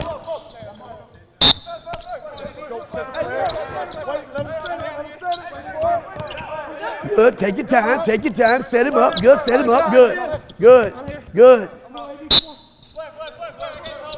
Take your time, get a good screen. Good, set a good screen. Good. Hey, again, you don't have to get caught going so fast. It could be an offensive drill, defensive drill. Right now, we would have the GAs in there, okay, on offense. So we're really emphasizing the defense part of it in terms of what we're doing. We're going over the top. We're doing a great job with our arms up with no easy looks, working on the flares and working on the pin downs. Okay, now we can also add in this same drill here, we can go transfer ball screen. Okay, transfer ball screen. Okay, when we're getting ball screen coverage, we can go Westbrook, one step help on it. Okay, we're still a lot of times some ball screen stuff that we have to deal with in that area there, so we can do that. Okay, let's go one step Westbrook. Here we go. Transfer. Good. And now look, set that back up again. This is a really common action that we really struggle with. Okay, a lot of times. You'll play some teams where that ball's in the slot, you work your way up a little bit. What are we doing with this ball screen right here? This is a really hard ball screen to guard. Okay, now if we do a great job here down in this thing here, okay, no problem. Okay, but if we don't, we got to do a great job whatever coverage we're in. Right now we're saying we're in the Westbrook no matter what. Okay, that means we're going to one step line of scrimmage. You're going to get over the top of it, okay, and we'll do and roll right now for us as well. Okay, all right, here we go. Let's go. Here we go. Yeah, a couple pin downs to start, and then you'll get into the transfer. Go. Pin down, good. Keep coming. Good. Another pin down, another pin down, another pin down. Good. Now hit it. Now hit it. Gotta give it to him. Transfer, transfer, transfer. Other side, other side. Quick, here we go. Pin down, pin down. Transfer, transfer, transfer. Good, that's okay, that's okay. We'll go with the transfer, that's okay. We could do that, we could work on that too, but right now we're going transfer, so I'll go with the air pass, sprint into it. Okay, let's go one more time. Here we go, one more time. Here we go. Good. Transfer, transfer. Good, one step, Westbrook that. Good, good, good, good. Go one more time, let's go inside, let's go, let's go inside, let's go.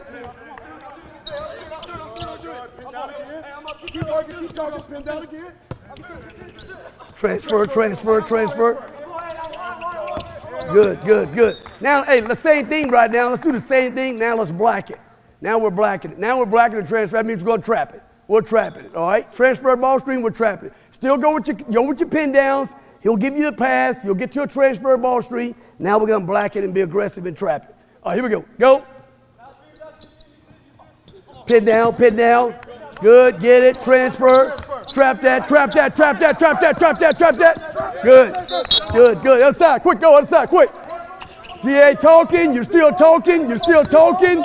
Transfer, transfer, black that, black that, black that, black that. Good, good, good, good. You can turn it however you want to, man. You want to make it really aggressive. And again, we'll guard a number of different actions out of this GA talk drill. We did the pin downs, we did the flares, we did a transfer ball screen. We could go dribble handoff and talk about how we want to deal with the dribble handoff, okay? We could get to a point where we work on our switches.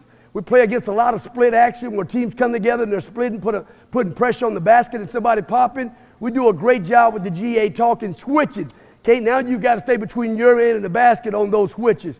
A lot of teams will put a playmaker in the middle of the floor and they're playing split game stuff. So with the GA talk drill, you can work on all of that action as well. Whatever action you want to work with, pin downs, flares, okay, transfer ball screens, dribble handoffs, okay, and you can also get to the point to where you do the split game stuff with your switches. Now, when we do switches, you got to come together on the switches. We don't do those point switches where guys are pointing. You got to come together. We didn't do that today, okay, but you can also do that in that same drill. And as you're doing that drill, that's a lot of times other teams' offense. You have a lot of teams right now running offense where they put a playmaker in the middle of the floor, and now you've got to guard the actions on the outside there on both sides. So any questions about that GA talk drill? Another drill you can do 2 minutes, 3 minutes, however you want to do it, okay? And again, it's emphasizing to the guys, okay, what you're doing in the game or whatever you have to do. You may play a team that does a lot of transfer ball screens and how you want to deal with those transfer ball screens, okay? Same thing with the dribble handoffs, same thing with the split game, all right? What we got next there? 5 on 3. 5 on 3. We've been out on that road recruiting. I got to get back in shape a little bit myself right now. I need a 2-second break. But we're going to go 5 on 3. 5 on 3 right now. It's a great advantage basketball drill. Okay, it's a game again. It's a situation again where you want to be a team that's really good with the advantage basketball where you convert and you play 5 on 3. Okay, it's a continuous drill. The start of the year, you can build it up. You can start out a lot of times, 30 seconds. You can get to 1 minute. You can get to 1.5 minutes. I think the most we got to this year was 1.5 minutes. 2 minutes. If you want to start the year and really work on conditioning, you can do it 2 minutes as well. But it's continuous drill here, and you're working on advantage basketball. A lot of teams struggle with advantage basketball. If the 3 guys back, we should be shooting an uncontested shot. Okay, we should have someone on the rim the whole time, going game speed on the rim. We should have somebody in the trail spot, okay, and we should have guys filling out wide. Okay, and as we're coming up the floor, we're playing in the pocket right here. We're trying to change sides as many times as we can. Okay, when we get it, we're trying to hit ahead. You become the replay guy coming back right up here. Okay, the easiest teams to guard are teams that just come straight down the side. So easy to guard. Team never has to shift their defense. Okay, you've got to be able to get in the pocket and play in the pocket. Even if I'm going same side, I've got to get here. Okay, then I come this way. If I'm changing sides, I'm here that way as well. But here's a great drill that, again, you can make it competitive. You can put the defense down there, and you can say, hey, you know what? You're at a disadvantage right now. The only way you're going to score in this game right now, you're going to have to get stops on defense. And again, on defense, these guys can fly around. They're guarding more than one guy right now. What we try to do with the guys on defense, though, is we don't want these guys on defense, we don't want you way out here. We don't want you coming up here trying to stop the ball way out here. That's no good. I want you in a scoring area where you get him out of the middle of the floor and you're working. You guys are flying all over the place right now because you're down a man. Offensively, guy on the rim, guy in the trail spot, guys down the side. Okay, we'll go 30 seconds right now with that 30-second shot clock. You're gonna get one shot, okay? Make a miss, you're going the other way with it. Same thing, somebody's on the rim, the first big guy's on the rim, second guy's in the trail spot, okay? You guys are trying to fly all over the place. You're not coming out far trying to stop the ball. You're gonna stop the ball in the scoring area, okay? But you're working on your defense. All right, here we go, go. Trying to get an open shot, move the ball. Good, good. Good. Score the ball. Good. Score it. Good. Let's go. Let's go. One shot. Let's go. Chase sides. Let's go. Let's go. Ball. Good. Good. We're getting an open shot every time. Let's go. Let's go. Let's go. You got to get that ball, though. You got to get that ball. Let's go. Let's go. Move it. Hold it. Hold. That's okay. Stop where you are. No problem. No problem. Look, we're here with the ball. You're down. Okay. I want a guy in the trail spot. I want you out. And I want a guy on the rim right here. I want to pop that ball around. How many guys they got on defense right now? 3 guys. We should be shooting an uncontested shot every time. We should be posting hard. If we can get in the post, no problem. You score it, you play inside out. Okay? You don't have it, pop that ball around. We should be shooting an uncontested shot. Okay? We don't need a lot of dribbling. Move the ball. Okay, here we go. Play from there. Go. Play from there. Good. Get it moving. Good. Shot. Good. Let's go. Let's go. Let's go. Get out and run. Get out and run. Somebody get wide. Good, good. Let's go, let's go, let's go. Somebody get wide, give me a trail guy. Give me a trail guy. Oh, that's okay. Hey, stop right there, no problem. Here's what we want right now. We're playing advantage basketball. They got 3 guys back, right? I want somebody in the wing spot down there. I want somebody running that lane over there. Look, if we do have 2 guys on the same side, I'm pushing him through. Get through. We balance the floor out. They got 3 guys. We're trying to shoot an uncontested shot. We're trying to get it into the paint some. Okay, but we're got a wide lane runner, trail guy, rim guy, every single time. All right? Okay, now look, you can do this drill starting out where, again, it'll look like a drill where they're just popping that ball around. We want uncontested shots. We don't want to shoot contested shots in this drill. There's no contested shots. They got 3 guys. We're advantage basketball. We may say, hey, you know what? Before you can take an uncontested shot, we got to get the ball to the paint. So now our post guys got to work really hard, and that ball's got to get inside to him when we play inside out before we take the uncontested shot. Okay, so you can do it where, again, you do it before without having to put it in the paint. Second time around when you're doing it, you say, hey, the ball has to go into the paint, and we have to play inside out. But no matter what we're doing, we're shooting an uncontested shot. Okay, so let's start back up top one more time. Let's get a good 30 seconds through and going hard right now. We know what we're doing right now. Somebody's always on the rim. It could be you. It's not always the same rim guy. Okay? You're crashing right now. You may pick it up and give it to him. Okay? Let him run the lane. Let him become the guy on the rim. Okay? It doesn't have to be the same rim runner every time. Okay, here we go. Go. Swing it. Good. Let's go. Let's go. Let's go. Let's go. Start ball. Defense got to play. Defense got to play. Good. One more, good, one more, good, one more, good, one more. Good, let's go, let's go, let's go. Get out wide, get out wide. Good, good, that's a great job. It's a shot right there. You ready to shoot that, you ready to shoot that. Let's go, let's go. Get one more trip. Somebody's on the rim. Trail spot. Swing it, good, good. That's a great job, that's good right there. Great job, that's good. That's a pretty good job of picking it up right there. Really good job, okay, really good job. And again, you're trying to work on advantage basketball. The 3 guys back, we got 5. We want that ball popping. We want an uncontested shot. We can put it in the paint. We put it in the paint. You can start with 30 seconds. You can go to a minute. You can go to a minute and a half. You can chart turnovers. You can score it with the defense down there saying, hey, you know what? You're only going to win this game right now by getting stops. Every time you get a stop, that's a point. Okay, so again, you can make it competitive however you want to do it. Okay, but we really improve our advantage basketball, okay, by doing this simple drill, by playing this game here. These guys love Love getting up and down. It's a great way of getting up and down for you as well. Any questions about the 5-on-3 advantage basketball drill? It's a really good offensive drill.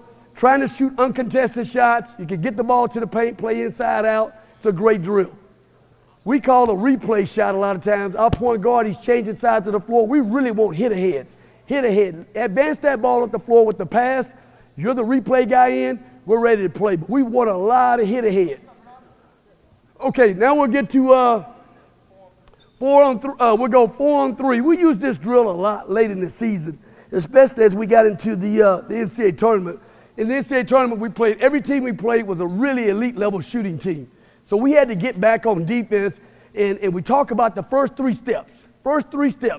And the teams that we played down the stretch, they didn't really have a guy that could really go one-on-one, okay, and get to the paint. If they had a player or a point guard that could get down in the paint, we would protect the paint and then work our way out. But they were really good shooting teams. They were guys that ran the lane, and man, if they teed it up down there, okay, shoot, they could tee it up from the timeline. We had to get across half court and be ready to take a shot away.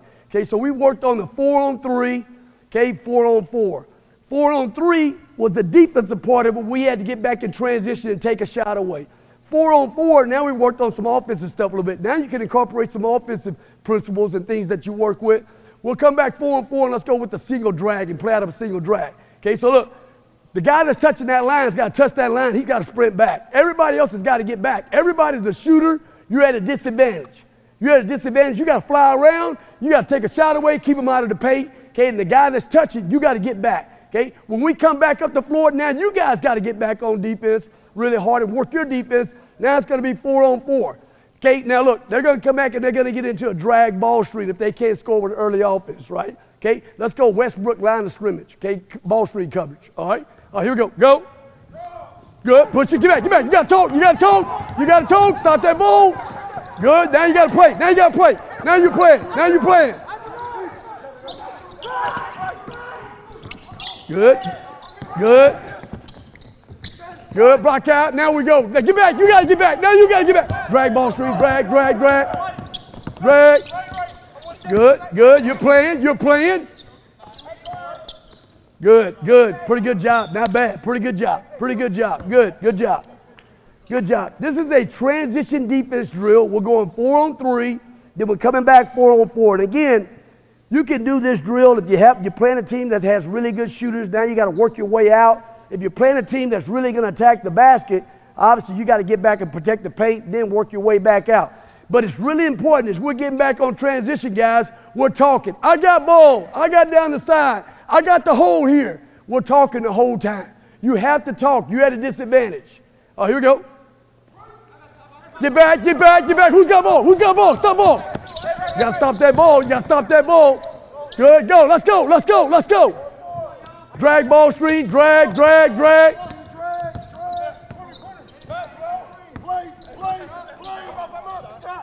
Block out, good, good, good. Now, the only thing that we will do, we really try to emphasize is we're getting back, 3 guys, somebody got to stop that ball.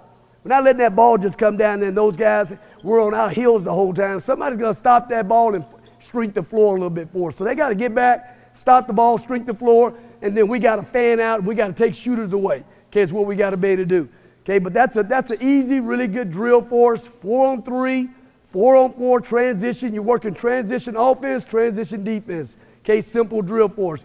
Now, if we were playing a team that we knew was going to really push that ball to the floor, okay, we get into a 3-man transition drill. And our guys hate seeing that. We'll do that for 2 minutes. It'll wear them out pretty good in terms of what we need to do. They got to really bust their tails and get back, okay, and playing against a guy that's really trying to get to the paint and stuff. I won't show you that one today, but it's a really good drill in terms of just we're playing a team. We know that they have one-man breaks. They have kids that can go coast to coast.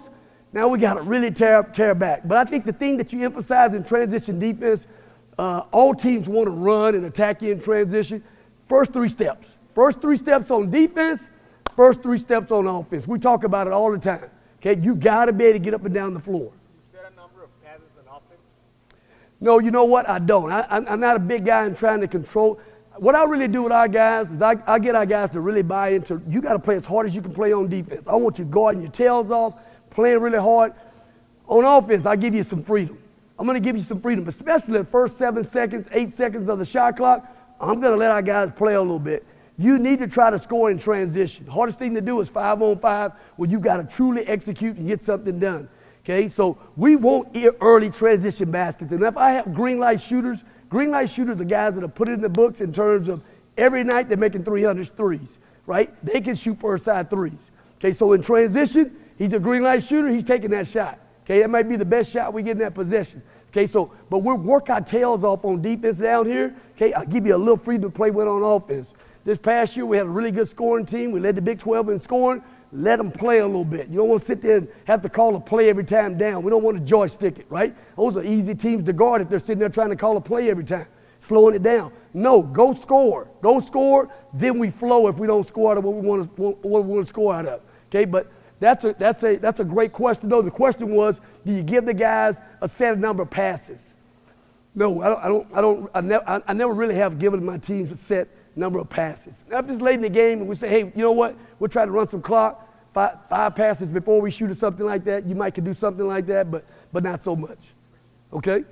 All right, 4-on-3, 4-on-4, pretty simple deal. What do we got next? Rebound and go. Rebound and go. Rebound and go. This past year, this drill was really good for us.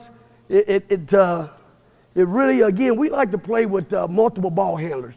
When you have one guy that handles the ball all the time or that can handle the basketball and initiate offense, easy team to guard. We can take those guys right out and make the other team uncomfortable the rest of the night. Okay, we want all of our guards to be able to handle the basketball and initiate our offense. They also have to be able to play in pick and roll. If they can't do that, it's really hard for them to be out there on the floor. Okay, because we want, whether it's our 1, 2, it's really positionless basketball. You're 1, you're 2, you're 3, sometimes you're 4 is a guy skilled enough that can get the rebound and he can initiate offense. Now the other guys got to get out and run. They got to get out and go. Okay, so again, we call this rebound and go. And what we usually do a lot of times is you got to rebound first. We usually have 3 pads. You got to hit the pads, and then we got to get out. We run our cycles. We have a guy on the rim, guy getting out, 2 guys getting out wide, but we're trying to score on the way down. On the way back, we may call a set and say, okay, hey, on the way back, we're still running, okay, but we're running into a set. Or we may say, hey, you know what, we're coming back and we put 5 guys on the baseline, and you got to score against a set defense with really good pace. Okay? We never want to play with slow pace. We want really fast pace in everything that we do. Okay, so recognition. We're going to do the recognition part of it first. Okay, so we're going to rebound. Okay, we're going to rebound. Let's do the rebound and go first, then we'll do recognition. Okay? We'll get to the recognition right after. Let's go rebound and go first. So here's what we're doing, guys. We're going to go down. You're going to first. You guys are lined up in here. You're out. You're out. We really want our guards to come down and rebound. We don't want our guards just standing out here. These guys here, this is a block out situation. You're blocking out hard, block out, hard, block out, hard, block out. Now we're flying at the rim, hoping that one of you guys can rebound. As that's happening, that shot's being taken, back up, coach, a little bit. You're coming down the middle right here. You guards are coming down the middle. They're blocking out. You're trying to clean up and get the ball here. You guys are trying to rebound. We want our guards to be really good rebounders too. We want to look up and see our guards with 7 rebounds in the game. Come down and get a defensive rebound for us so we can bust out and start the break. These guys are holding their blockouts against really good offensive rebounders. Okay, so you're hitting, and we're rebounding. Okay, we rebound. Okay, if it's any of our guys that can handle the basketball, we're gone. You're busting out, you're changing sides, you're hitting the head. Okay, if it's one of our big guys, 5 men, we don't really want to handle the basketball, who's our point guard right now? I'm yelling what? Outlet, outlet. Give me that ball. Boom, you're going. Okay, he becomes the trail guy. Give me a guy on the rim. But everybody has to be across half court. Okay, when we score, get it out of the basket, come on back down the floor and go gain speed again. Okay, get into a drag stream. All right, here we go. Block out, block out, block out, block out, block out. Rebound, rebound. Let's go, let's go, let's go. Score early, score early. Pass that ball. Oh, that's okay. Come back, come back. What we really want to do is we're running. We're running. We're chasing the sides of the floor. We hit. We may hit the rim running guy. We're trying to score. We want early score. We're trying to go. We're going. We're scoring. And then look, the nearest big guy's taking the ball out of bounds, and we're coming back up the floor flying full speed, playing in the lane line.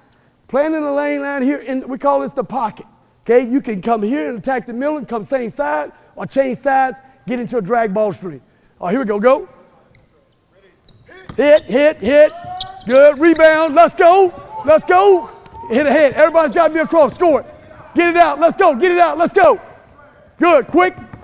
Good. Quick. You get right to a drag. Get right into a drag. Good. Now we're playing. Good. Good shot. We're ready to shoot.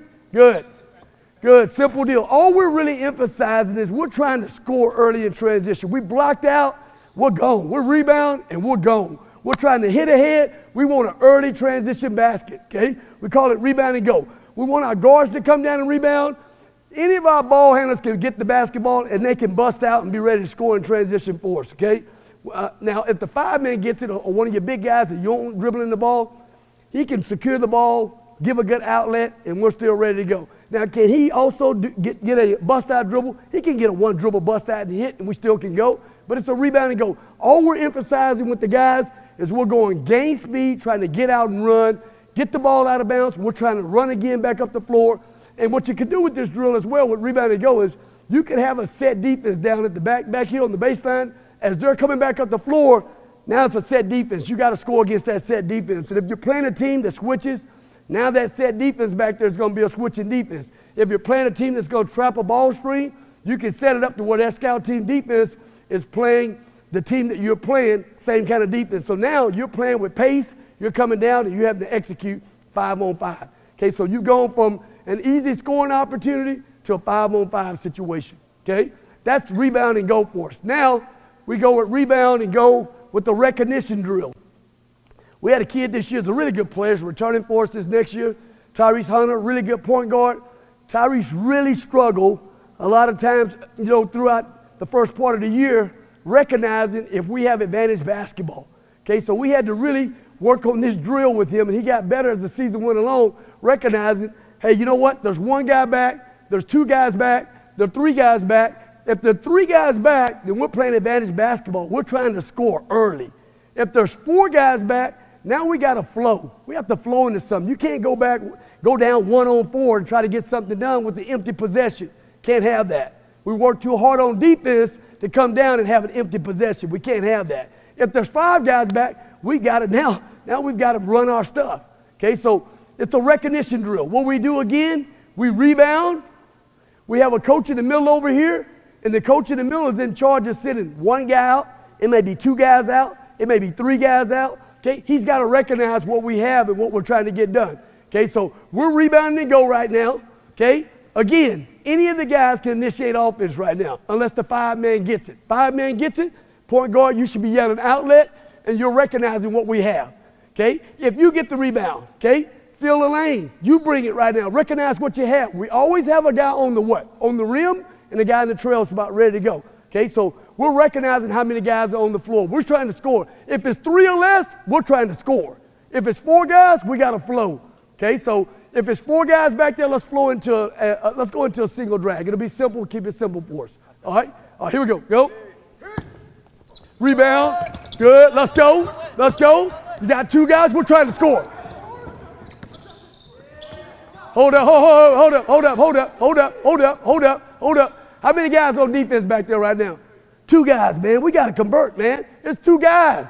We can't turn the ball over. We've got to score that. We got a guy on the rim.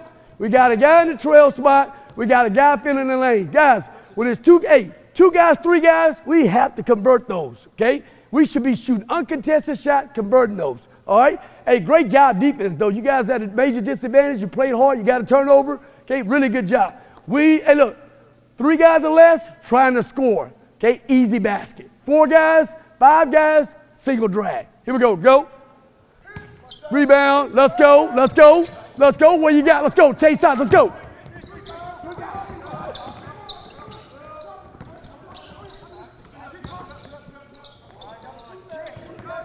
That's good. Hold up. Again, guys, we have to score. Hey, we have to score. What we'll do a lot of times if we're doing this recognition drill, we want 75% when we're converting, man. We're back here, advantage basketball. We just showed you 5-on-3. You have to convert, okay, when you have the numbers.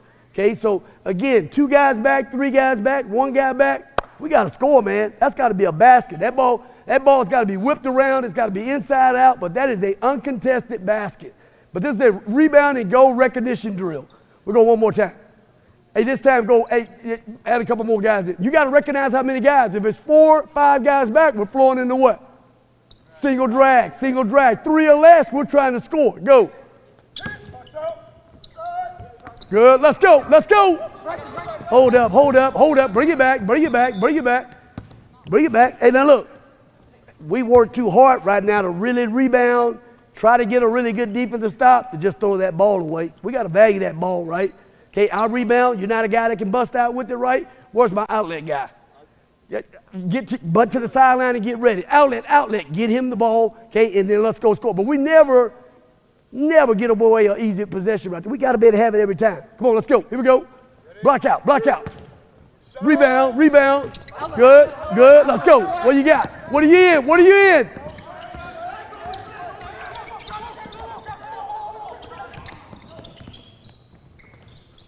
Good, good, good, good. Now you can see there are 5 guys back now. Now we're recognizing, hey, we were having problems, you know, little over the first part of the season with Tyrese trying to go down and go 1-on-5. No, you're playing with really good pace, but there are 5 guys back. We got to flow into something right now, okay? So there's no advantage. You recognize when there's 2 guys, 3 guys, I got to start calling it out. It's advantage basketball. We're trying to score, okay? So it became a really simple formula for us. He got really good at it by the end of the year. He's really, really good in advantage basketball. Understanding 3 or less, we're scoring early, okay? 4 or 5 guys back, we're flowing, okay? Simple deal for us. Any questions about rebound and goal? Recognition drill. Really good drill for us. It's been great over the years in terms of really helping, okay, our multiple ball handlers recognize what they have in transition, okay, and being efficient, okay, in transition and converting in transition. Okay, we want to convert over 75% of our conversions, okay, especially in advantage basketball and stuff. So any questions about the rebounding goal, recognition drill, great drills, and again, it gives you a chance to get up and down. You can go 2 trips, you can go 3 trips, okay, with these drills right here. And again, guys are getting a chance to play, okay? And again, they're not playing the drill, they're playing the game. It's the game. So again, however many trips you want to make with that, you can do that. What we got next time? Good shot, great shot. Here's one, how much time I got? 14 minutes.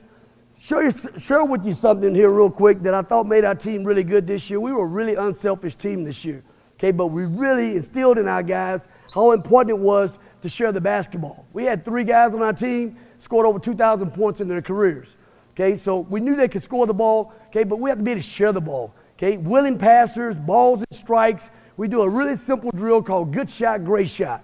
Okay, and we show our guys every single day NBA possessions. We call them iconic NBA possessions. Every night there's iconic NBA possessions, okay, in the league where guys, you know, are willing passers and they share the ball. They have a 24-second shot clock. There's no rush. It's great pace. And they see guys attacking the paint, just moving the ball. One more. He has a good shot. He's got a great shot. Okay, but we did a really good job of buying into that. We're one of the best teams in the country, okay, with assists because of it. We had about 18 assists, almost 18 assists a game this past year, but that's just sharing the ball. And a big part of that was just simple drill, okay? We started the drill out, first 20 seconds of practice, and we're just popping that ball around. We don't want that ball to stick. Don't be a ball stopper. Move the ball. You'll get the ball back, okay, but you're shot ready, okay, and we're throwing balls and strikes. The pass is just as important as the shot. Okay, we see the shot a lot of times, but it's the pass that set the shot up. So we have to be great passers, okay, and willing passers. And I thought our team this past year did a really good job of buying into being very unselfish. Okay, so we put 4 guys out. We call it good shot, great shot. Let's put about 20 seconds on the shot clock to start, and we're just whipping that ball around, and you're shot ready every time. Go, here we go. Go. 20-second shot clock, good, whip it. Shot ready, good shot ready. Good, shot ready. Face the basket, shot ready. Shot ready, just whipping it, whip it. Strikes, you're throwing strikes, whip it. Good, good. Now we're ready for a shot. Good, good. Next group will be ready to go. Next group's ready to go. Next 4 guys out. What we do a lot of times is we have the guys back here behind these guys here. So when these guys slide out, next 4 guys are ready to go. After you finish, you guys come back behind these guys. Come back behind them. Come back behind them because we're going, man. It's a steady drill. We're moving quick. All right, here we go. Go. Go. 20 seconds. We're just popping it. Move it. Pop it. Good. Face the basket, though. Give me a good pass. Give me a good pass. Snap it. Snap it. Move it. Good. Good. Move. We want that ball going side to side. We want a windshield wiper. Windshield wiper. Now we're ready to shoot it. Put about 20 seconds on the shot clock. We want a windshield wiper. We want that ball going around and it's just popping, pop, pop, pop. Okay, here we go, go. Pop it. Good shot, great shot. One more. You guys are talking. One more. One more. One more. Good. Good. Good, good, good. Simple deal for us. Now, what we do from that point, okay, after we've had a chance to whip it around a little bit, we put 3 GAs in there right now. Give me three guys in there on defense. Okay, now we're doing the same drill. Okay, now you guys are just flying all over the place right now, and you're a lot of times trying to keep them out of the paint. Now, you're ready to go. You're shot ready. We can attack this paint here. Okay, he attacks the paint. We can get an Ochai cut from the side over here. We call Ochai cut. Had a really good player from Kansas that was really good with the Ochai cut. With the lob, you can drive. We get the Ochai cut right here, okay, in the dunk spot. It's really good for us. Okay, we can also get 45 cuts in there ready to go as well. Okay, but you guys are moving. You're shot ready. That ball's still swinging around. Good shot, great shot. One more. Okay, defense, you're just flying around right now. Okay, we usually put about 15 seconds on the shot clock. We want a really good shot, but we're moving that ball. We try to attack the paint with 45 cuts, Ochai cuts. Okay, moving that ball. Okay, here we go. Go. You can drive it some. You can drive it. You can drive it. Attack that closeout. Good. Good. Good. One more. One more. Oh, hey, oh. That's okay. That's a shot right there now.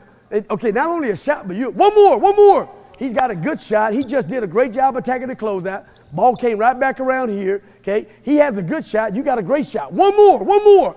And then that's your shot. Right? Shot ready. Oh, here we go. Go.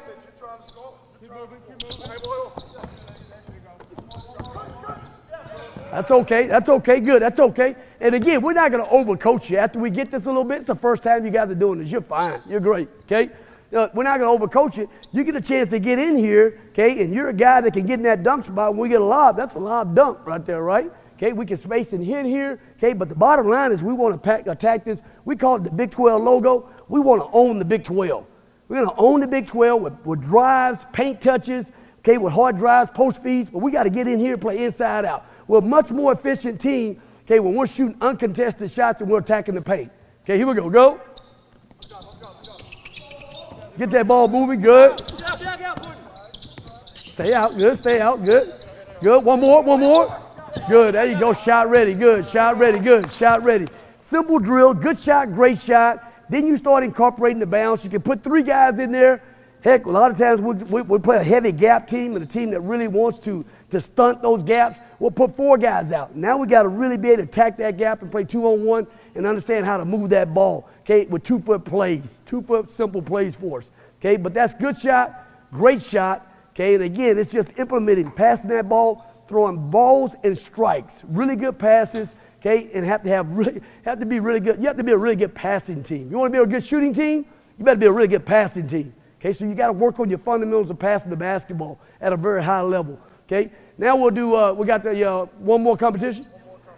One more competition, a lot of times we can put orange on one end, gray on one end, and all we're really trying to emphasize again is that we're passing that ball, we're snapping that ball, we're shot ready, and we're yelling one more, one more. We had a kid this past year, Jabari Rice. He and a really good player for us. He was 6-man National Player of the Year, and we had Marcus Carr, an older player again as well. In this drill, simple drill again, sometimes they were too cool sometimes to say one more. Okay, one more. But again, it's all communication. It's like, hey, man, get out of your comfort zone and talk. We need you communicating with everybody on the floor. At the next level, it's automatic. If you're not talking, you're not getting that pass. And sure enough, Jabari Rice was at the combine this week, and we were over there, okay, and he found himself in that corner over there, and he wanted that ball. He had to yell one more. One more, one more. It's just communication. You got to be able to talk, okay, and you can't sit there and be quiet the whole time. Okay, so in this one more competition right now, we're getting shots up. You can put it up for 2 minutes and make it a competitive situation for you, okay? We'll count the number of shots or made shots, but the guys are continuously yelling. They're shot ready, okay, and they're yelling one more, okay? So we'll show you how it goes here real quick. We're down. We'll just use one end right now, okay? What do we got right here? Okay, yeah, okay, now, these guys on the inside are rebounders. Know what we had out here real quick. These are rebounders on the inside. A lot of times they're our managers and stuff like that, but they're rebounding for us. Okay, so we got our main team out here ready to go. Okay, we'll just kind of go through it slow here first. So we'll pass, good passing, one more, good, one more, good, one more, good, shot ready, one more, shot ready, one more, good, shot, slide, now you slide, let the ball go, good, one more, good, you're going, swing it, one more, good, one more, good, one more, shot, right here, shot, good, slide, it's going, slide, it's going, one more, go, let's go, one more, good pass, good shot, you're shooting that, good, now slide, you only get your shot one time, go, move it, one more, shot ready, shot, no, that's your shot, hold on, everybody's getting a shot, once that ball's filled up on that side, it's a shot here and it's a pass right there, okay, so now we're ready, we're going to clean it up, now we're going to go gain speed with it, all right, your shot ready, it's one more, you're down, you're throwing balls and strikes, not lazy bad passes, snap your passes, all right, here we go. Snap it. One more. That's a shot right there. Good. Now slide. Good. Get it in. Move it. You got to move it. One more. Shot. Good. Slide. Come on. You got to move. One more. You're yelling one more every time. One more. You're yelling one more every time. One more. You ready? One more. Everybody's yelling one more, shot ready. Everybody's yelling one more and they're shot ready. And we have willing passers that are making good passes, balls and strikes. We let all our guys play this drill. Big guys, everybody shoot threes. Okay, so it's a really competitive drill. 2 minutes on the clock. You keep track of your makes. Okay, losing team, whatever you want them to do, push-ups. Okay, down and back. Okay, it's a great competitive deal, but it's, again, you don't get lazy with your passes. We want really good passes, balls and strikes. We want to be shot ready. Okay, we want to move that ball. Again, and we're emphasizing yelling one more. He has a good shot, I got a great shot. Okay, so just a one more competition for you there, okay, that you can incorporate along with the good shot, great shot. But the good shot, great shot really helped our team this year, okay, play unselfishly, okay, and really bought into, hey, I've got a really good shot, he's got a better shot than me, okay, in terms of a great shot, okay, but just moving that ball, snapping that ball, we became a really good team, okay, to getting that ball moving to side. We want that ball moving like a windshield wiper, and we want to own that paint, okay, either with really good 2-foot plays on the drive for myself, it could be a driving dish, driving kick, okay, but we're in attack mode the whole time in terms of what we're doing, okay. We pretty much covered everything I want to cover in terms of practice drills, the real quick 2-minute drills, and things that can help your offense get better, things that can help your defense get better. And again, I think the biggest thing when, we're not a real big, complete drill team, okay, but the drills we do all serve a purpose. And everything that we do, okay, you've got to be able to have application for in the games. Okay, so we're not just doing a drill to put something on a practice plan that you're not going to have to apply in a game. And we often say many times, don't play the drill, play the game, because the drill is the game. We're doing the drill for a purpose. We're playing a team, okay, that stunts. We're playing a team that traps. Okay, you've got to be able to execute the things that we're doing from the drill and have carryover from the drills to when we actually start playing 5-on-5 in games, game situations and everything. Any questions about any of the things that we covered today a little bit in terms of some of the practice drills, offense and defense and everything? Any questions? I have one other quick drill I wanted to show you guys, but I didn't know if we had enough time. Yes, sir. So for your 2-minute drill, do you schedule different 2-minute drills depending on your opponent for the next game? That's a great question. Do we schedule, how do we schedule our 2-minute drills in terms of our preparation for our games? We'll do the, the Wainwright closeout a lot of times early in practice. Okay, well, we're working on the closeout, and if we're playing a team that we know we can black their ball screens, trap them really hard, we'll work on our traps during that segment. If we're playing a team that really back cuts a lot, we'll do that early in there. We always like getting that GA talk in there early because we want guys talking and communicating on defense. So we'll either do that at the beginning of the practice, maybe even the middle of the practice or toward the end of the practice as well. I think you just kind of spread them out. You still want to get up and down. We like getting up and down because you're going to have to play the game getting up and down. But we're going to incorporate some things in the half court we got to get better with too as well and everything. But great question. We kind of spread those around a little bit where we put those 2-minute drills in there a little bit. Some offense, some defense, A lot of times I like to start with that good shot, great shot at the very beginning of practice before we even stretch, because I want them snapping that ball around, getting that ball moving, okay, early. And it's a great passing drill as well. Get guys thinking about what they have to do in terms of the shot preparation as well. Great question, though. Any other questions? Any other questions? Yes, sir. Yeah, let me just do it real quick one time. I want to do it one time. Hey, let's do that 2-on-2 convert. 2-on-2 convert. It's a great drill. I love 2-on-2 convert because, again, it helps you with your advantage basketball again. I'm big on advantage basketball, and I think if you do a great job of guarding, okay, you have to be able to convert, okay, on working hard on defense. So what we try to do is this. It helps our pressure defense. We're always going to be up the floor in some form of pressure. We're never just going to let a team come down and do what they want to do and feel comfortable. We're going to make them uncomfortable all the time throughout the whole course of the game. Okay, so this helps our pressure defense up the floor as well. Okay, so what we'll do is we'll have two guys out here on defense.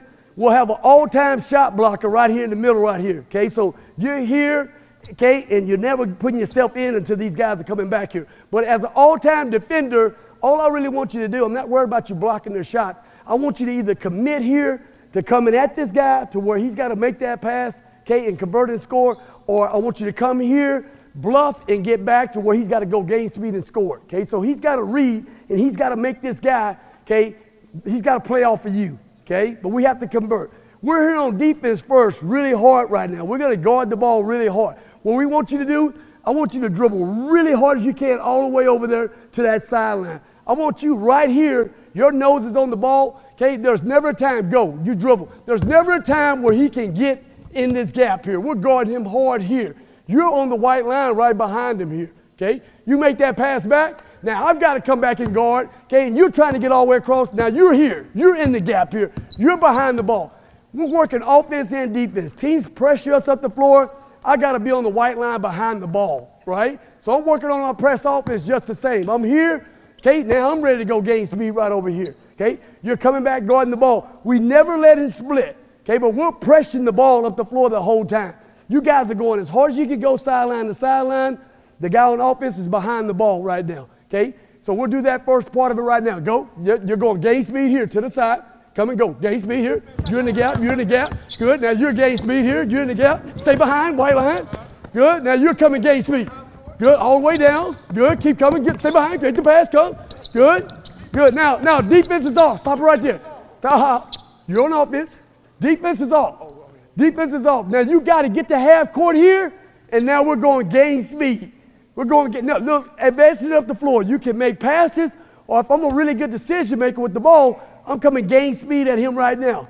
If he takes me, I should be making a dish pass here for a basket. If he doesn't, I should be shooting here, right? Okay, one shot, and then now I got to go to defense. So come, you're attacking him. Come. One shot, defense now, convert. You go to defense. No, hold it. You take one shot, you're off. Now that ball's coming right in right now. So you go from offense to defense quickly. You convert.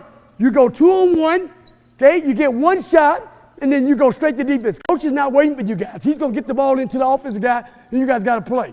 All right, go. Always side. Harder, quick. Good, quick. Good, bring it. Good, all the way to half. Get off, defense is off. Go, let's go.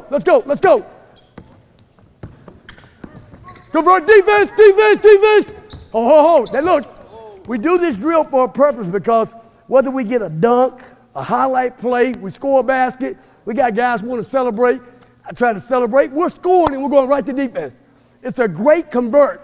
And it gets our guys' mind thinking, once we score, we got a great play, now you got to get right to defense. Okay, so it's a 2-on-2 convert drill, okay, where you're working again. By the time, we get mid-year, we should be converting 80% of those 2-on-1s, okay? And then once we score, one shot, you go right to defense. So your mindset, once we score, we got a dunk, we're going right to defense. We're ready to play. Okay, so it's a great drill, really good drill. You're working on pressure defense up the floor, but you're also working on converting offense, advantage basketball, and then you're going from offense to defense quickly. Okay, so simple drill. 2-on-2 convert. Okay, one all-time shot blocker back there. Shot blocker really, again, all he's doing is either stopping the ball or he's bluffing and getting back. I got to get in shape a little bit right now. We've been out on the road too much. Got me a good workout here today. Okay, any questions about that 2-on-2 convert? Any questions? Great drill. Great drill. Great job, guys. Great job. Let's give these guys a hand here. You guys were great to work with, man. Really good job. Really good energy. Great listeners. Great listeners. Great job of execute what we were trying to get done today. Really appreciate you guys giving me an opportunity to speak to you today. If you're ever in Texas, okay, you're in Austin, Texas in particular, and you want to come by, okay, and watch us practice, you guys are welcome to come by and watch practice anytime and see the things that we do at a very high level. But we appreciate what you guys do, okay, and thank you guys for being here today. Fantastic job. Yes, sir. Yes, sir. Okay. Drop it right down. You're gonna get bombarded. Take them away from here, like over.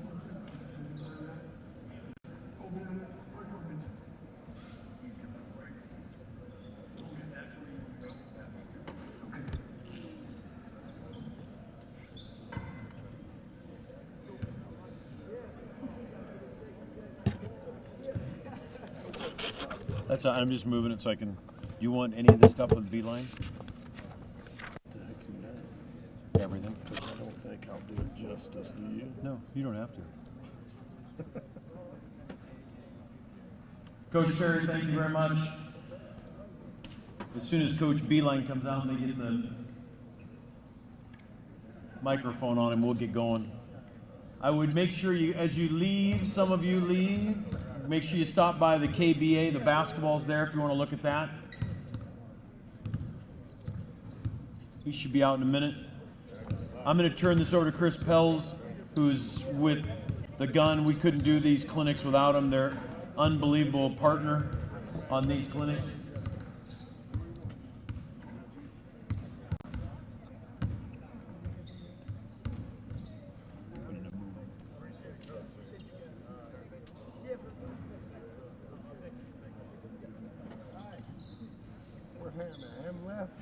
Oh, now you want to talk? Now he wants to talk again. Oh, okay. The Nuggets come.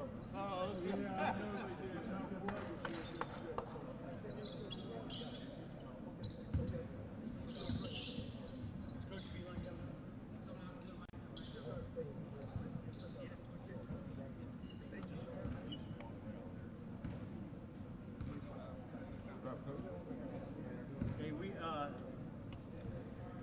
One thing you may want to hang in there a little bit, we got a ton of gifts, so what they're door prizes. So if I was you guys, I would sit back down and wait a little bit because some of these are definitely they're worth staying for. So besides Coach Beeline, so.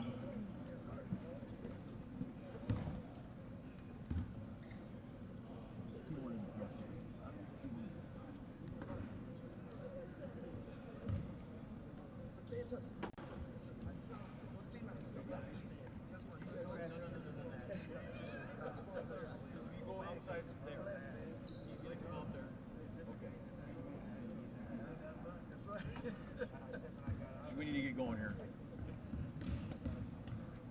Coach? Yeah, that'd be good. Thanks for doing this, getting him there. I'm going to turn this over to Chris Pells, real successful high school coach, Hall of Fame coach, and he'll take care of Coach Beeline. Chris. Hi, guys. Think you're in for a treat with Coach Beeline here tonight. Hey, we want to thank NABC Championship Video Production for putting on the clinic and partnering with us. We want to thank you coaches who are partnered with us. We've got one simple vision, goal to help you guys improve your shooting, make more shots. We do think we have the ultimate shooting machine. We think we train positionless players, game actions, game intensity, game mobility, game-specific shooting spots. Coach Beeline is a proven champion. He's won at every level. I learned tonight he's a Cardinal fan. That's good, Coach. I'm a big Cardinal fan, but we're excited for Coach Beeline to work with us tonight, share some things that has helped us shoot the ball. If you look at his teams, they shoot the ball extremely well. We've been a part of his program 20, 25 years with the shooting machine. So I will turn this over to Coach Beeline. We appreciate you, Coach.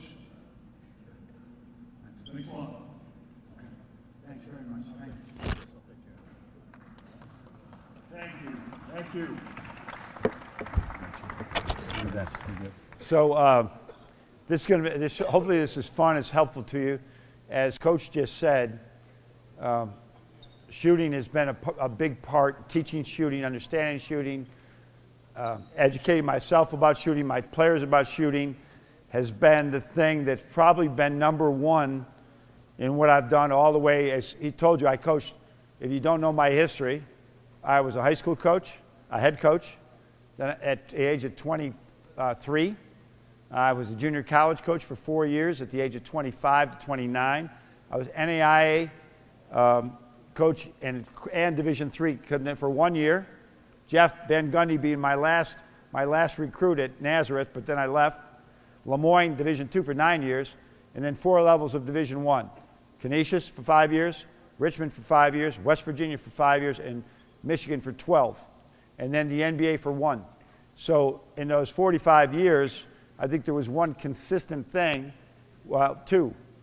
I evolved all the time, changed all the time. There was times that we were man and zone. There was times we were all zone. There was times we were all man. There was times we ran the flex. There was times we didn't even come close to anything like that. But we changed. That was the one constant. And then the other constant was I think we worked at shooting every day at game speed for the first, after we got warmed up, for the first 30 minutes of practice. We always felt we went into defensive drills and we weren't like laser ready shooting. You know, when you're doing a shell drill and you're getting in, the guy misses a shot, you get the rebound, you feel real good. If the dude makes the shot, you think your defense stinks. So I always wanted us to be dialed in offensively before the second half hour was all defense. So we would go with a warm-up of shooting and then game speed. There was never a shooting drill, probably in the last 25 years, that wasn't timed, scored, I'm not talking about on a piece of paper, in everybody's mind, and a reward or a penalty. Not one drill. Everything had a consequence on every single drill. And it could be, if you lose the game, you jog a half court and back. If you win the game, you just stand there. And I know who won and who lost. And it always be, and I'm going to show you some of those things today. But I'm going to talk to you first about this, right? This is a new rendition of it. See that beeline right here? But this was a ball that when I was a high school coach, I was a very bad shooter, very bad. I had no training in it. So here's the story. So I play 4 years of college basketball, never started